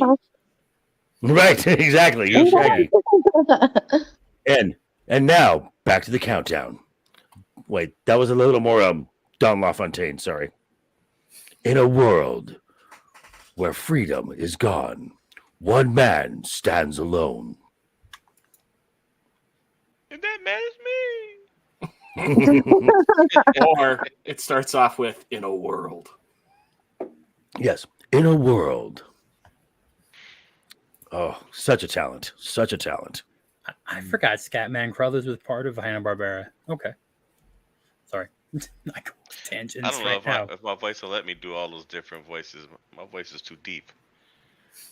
You know what? You would be surprised because there, as someone who does voices. Yes, my home is that low end gravelly voice, but I've been known to do a few the voices here and there that are up in my octave range. It hurts like hell afterward, but you know. I feel that. Larry could could do the robot cop from Futurama, who always goes, "Oh yeah." No, not Bender. There's the human cop and the robot cop, and the robot cop. That's all he ever says. Oh, the Bender. John DiMaggio. Well, do we want to discuss one last topic? Sure. Let's do it. Because this is kind of and this may be a topic that I bring up on my the Monday show. Because this is something. Sound of Freedom. Yeah. Yeah. It's like as of right now, it's like number one in like 18 Latin nations. Yeah. Now, has everybody here seen it? I have. Yes. I have Yeah. not.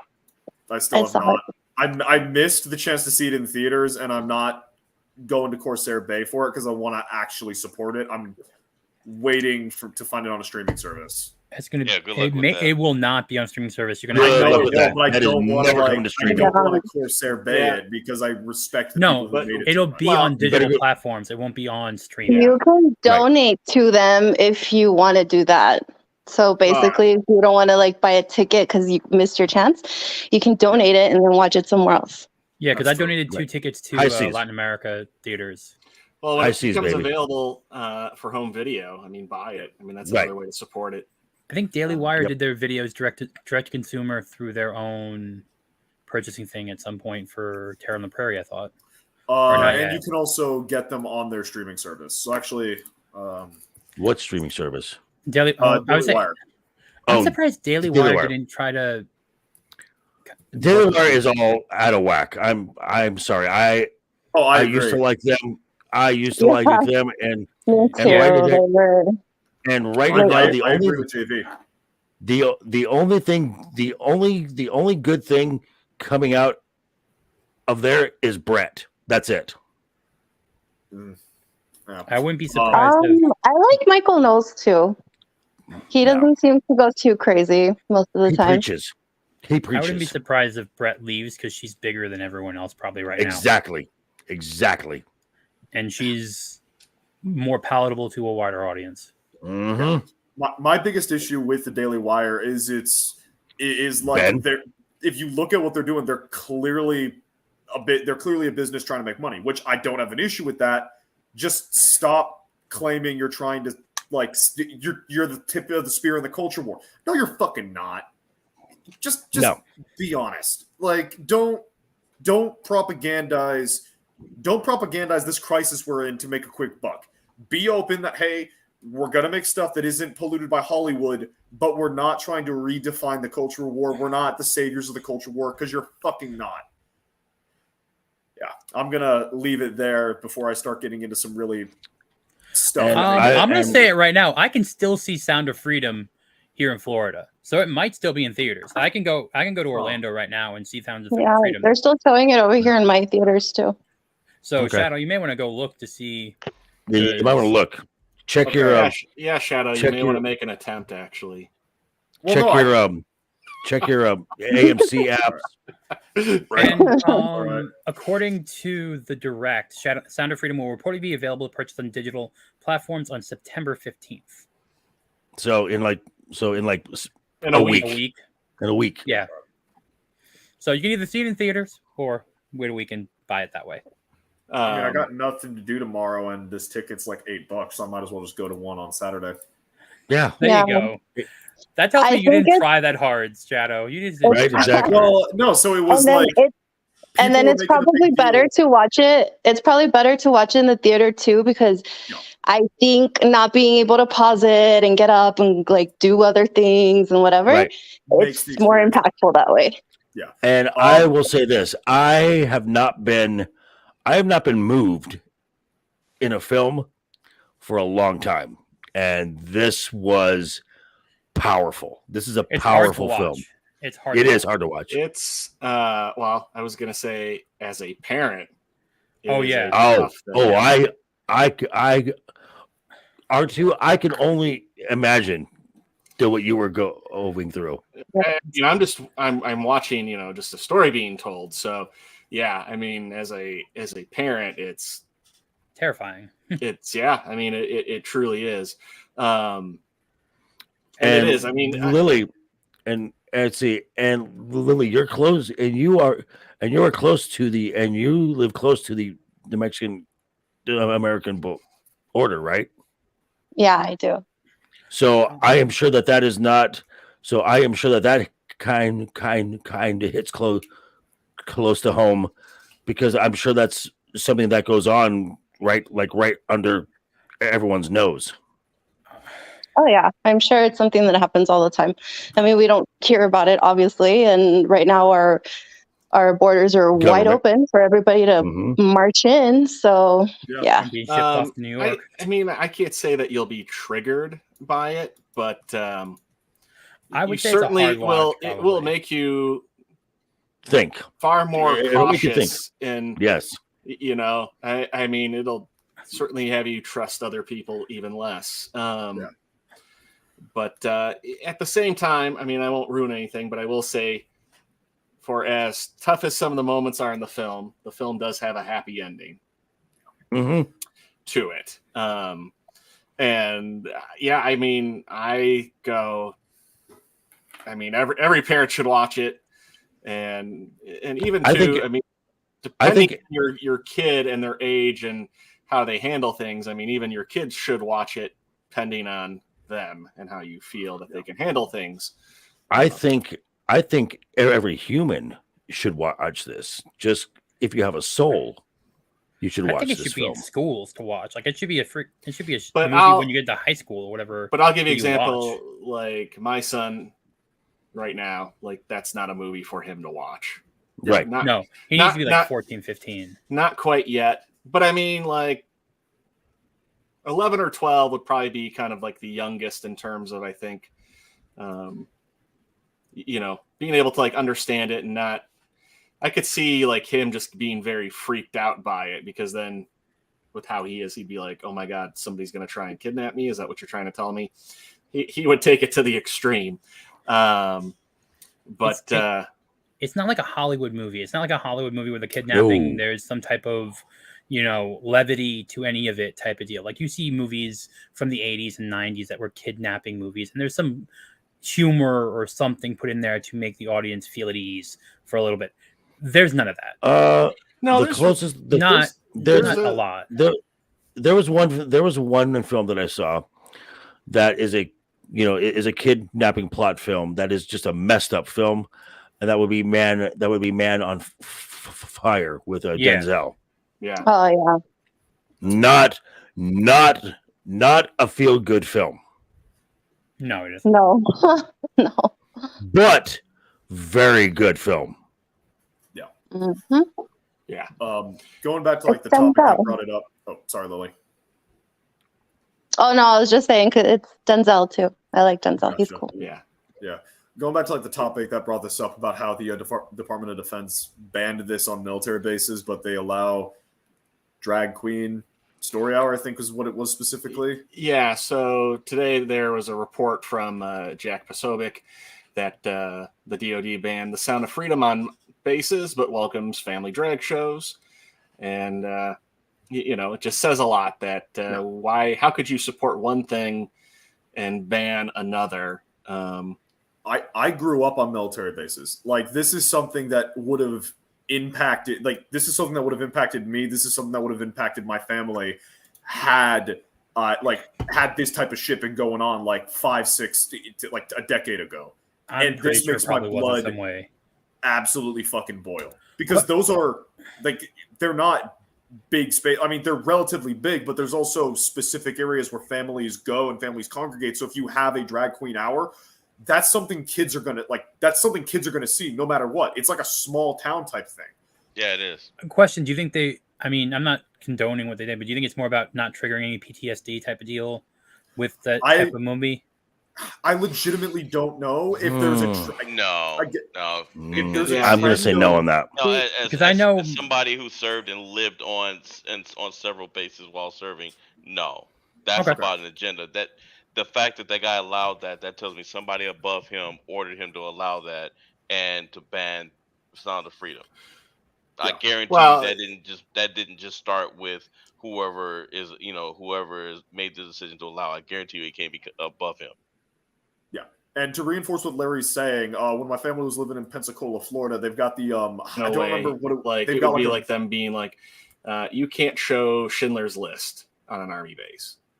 Right, it would be like that. But I do, going off memory, which might be a failure, it might be a bad idea.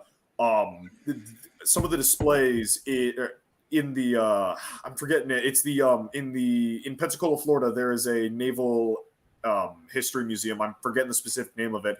And as of my memory, there are certain displays which has some pretty like grisly footage that like it's nothing that you can't show a child, because these things are designed to like have kids come in and like look around and see our history, but you'll have like gunshots going off, and like that's the kind of shit that would set off PTSD. So if they allow that kind of stuff on them, not only that, but it's funded and it's a part of the military installation, I can't imagine why they wouldn't allow a movie theater to be included, because you can avoid a movie theater, you can stay out of a movie theater, but if you're going into this museum and you just start hearing some of that, like that is going to set you off if you don't know that that's there. I've been to that. It's the National Naval Aviation Museum in Pensacola. I've been to it, and I know what you're talking about in terms of the footage they show. They don't censor. You're seeing. I have more of a problem with if this type of stuff is being done on the military base that is funded by tax dollars. That is my money being used to pay for this. Just like it's to pay your money to pay for drag shows. Yeah, just like it's. I don't know if they're base funded, but it's simply that they are allowed. So it could be something private, it could be something funded, but the fact that it's specifically being tolerated. But these performers are being paid, and that would be the base paying them, or something from the base paying them. That is still my tax dollars going to that. Yeah. And I don't understand why the people on that base that are they live there, they're probably on base housing possibly, and basically why don't they say we don't want this here? This is our town, this is our thing, or are things more lost there than we think? How it's been explained to Lawrence, since you have the more practical, the more current and practical experience of this, maybe you could address this. Okay. Just as far as being on a base, if this is a small town, do whatever, as Tom is saying, why are the people who are living on base not saying, "Hey, we don't want this here"? They probably have, but they're getting outranked. Oh, so now so someone decides to pull rank then. Yeah, now I mean they do have avenues that they can go through. They can go through the Inspector General or somebody like that, and these things take time. The problem is who is the commander in chief and the next people under him? Okay. Because eventually those complaints go high enough, they're going to hit a brick wall, and that's probably who's telling the powers that be on that base to ban one movie and allow the other. I guarantee you it's them. Yeah. Okay. That's basically how it's been explained to me by a few family friends, where that was like a specific question I asked, is the military woke? And they said, if you're staying out of the political level, you'll be fine. That's they weed out all the woke shit especially in the Marines. But when it comes to like the upper tiers, like the generals and there's the generals, the admirals, and It's their all staff and political stuff like at that point. They're playing politics. They're trying. It's all political once you get high up. The officer ranks are political anyway. And the higher up you go, the worse it is. Yeah, because they're trying to become a senator or governor later on or something. Yeah.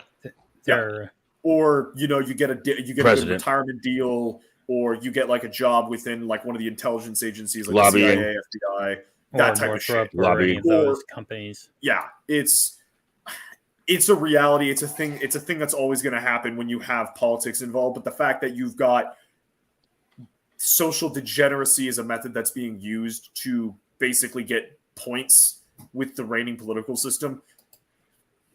Yeah, given that that's the route I want to take my career, I'm gonna stop talking now, and I'm actually gonna mute. And now, Lawrence, whether you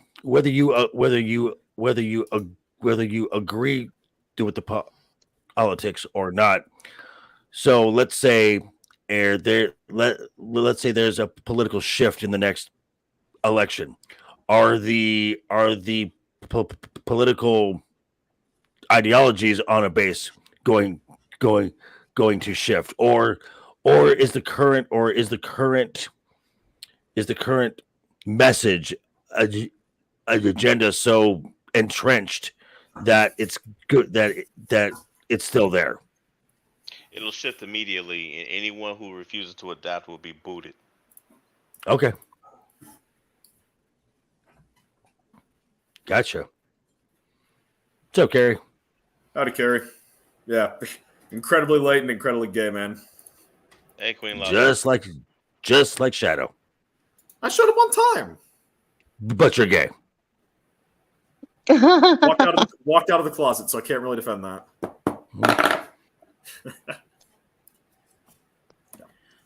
R2, you still having problems sharing the video? Well, just my internet connection is not the greatest at the moment, so Yeah. I'm just worried if I share it, it may lag really bad for everybody. Okay. And if somebody else wants to do it, I can give access to that. well, and we are at about the 2-hour mark too, so I'm just That's saying. also true, yeah.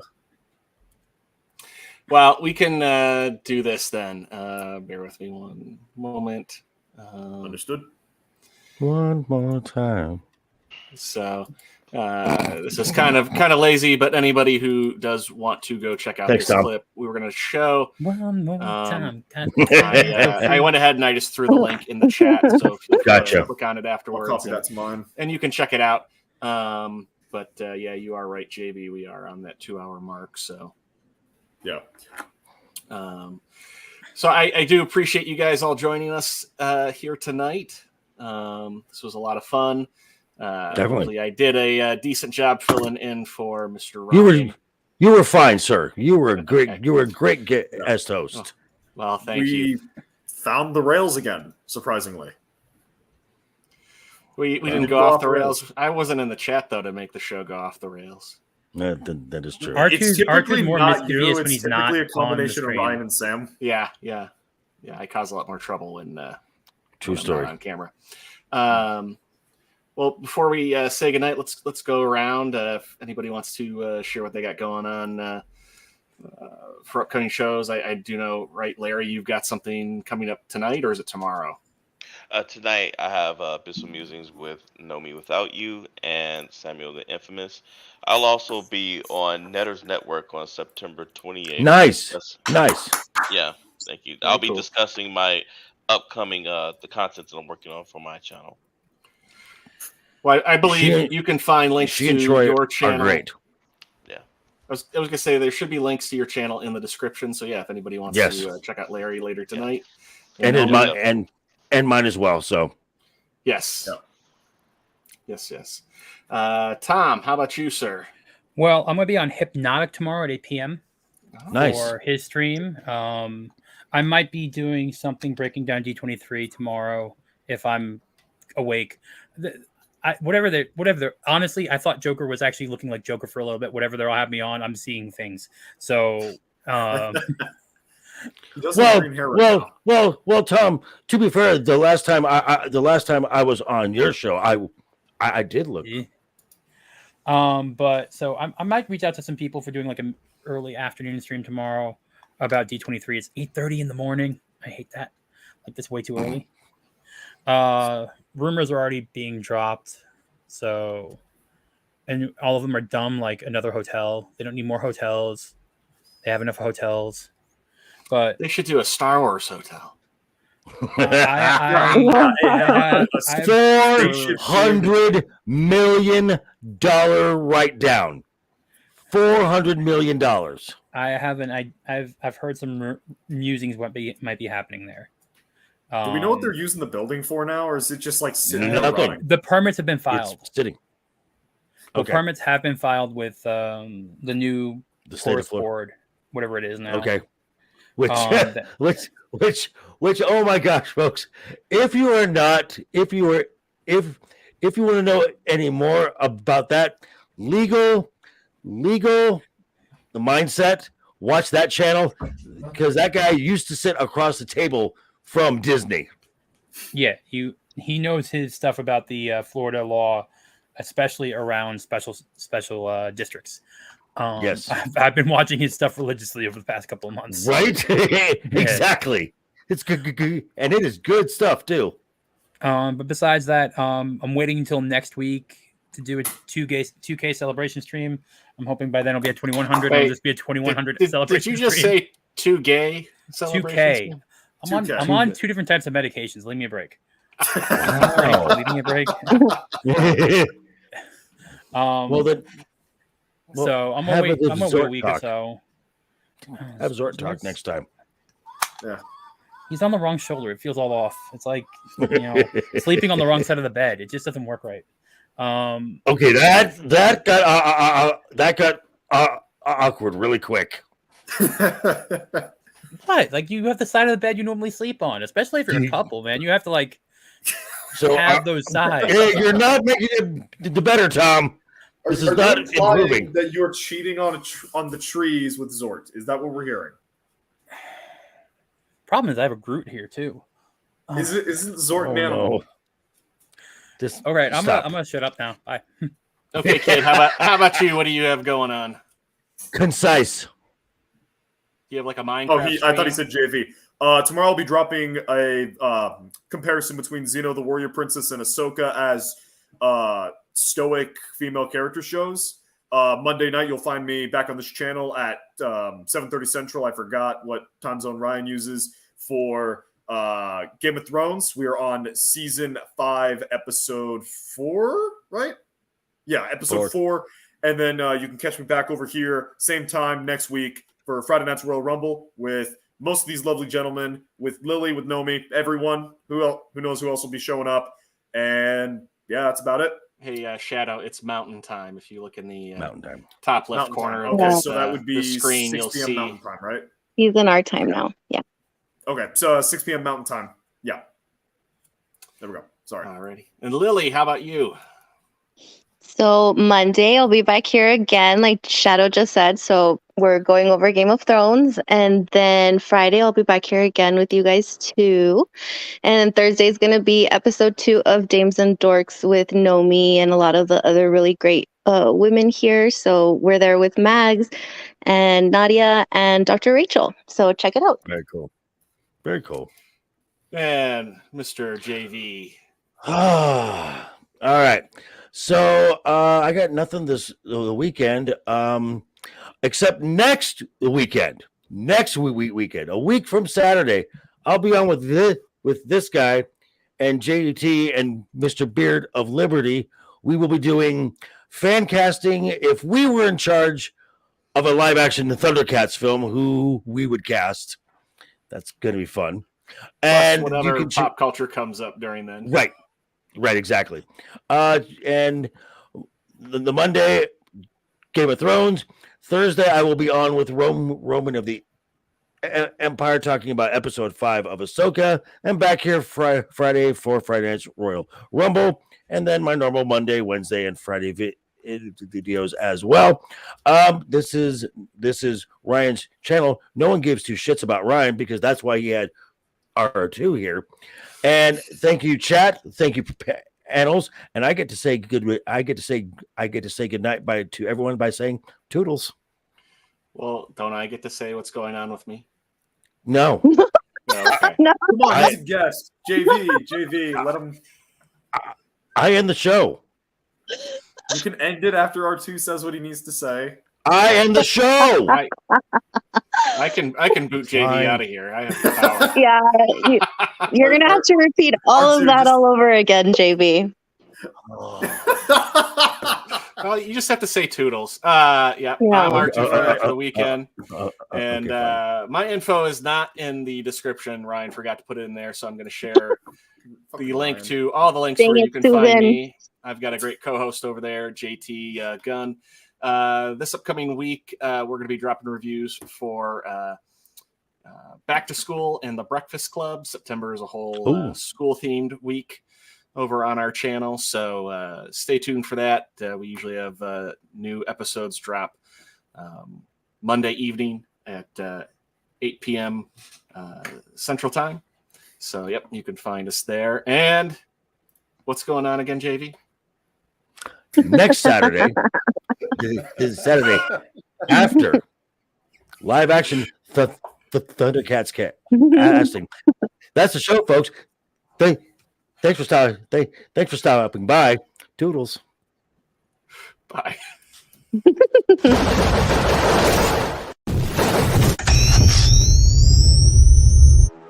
Maybe I am insane. Too hot to handle and too cold to hold. See this? Right there in the mouth! Macho Man Randy Savage of the Ultimate Warrior and the forces of Hulkamania that I have seen great strides before. Together at SummerSlam. What you gonna do when Hulkamania and the Ultimate Warrior I'm getting your foot off my shoulder.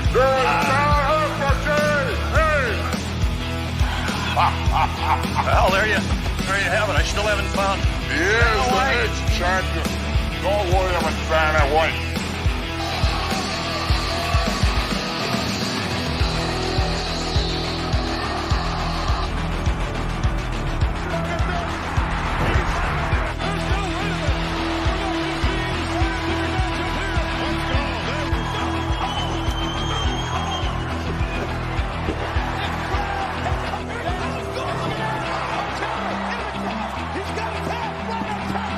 Because comparatively speaking to the Macho Man Randy Savage, you are nothing but garbage. Nothing but garbage, Gaina. Yeah.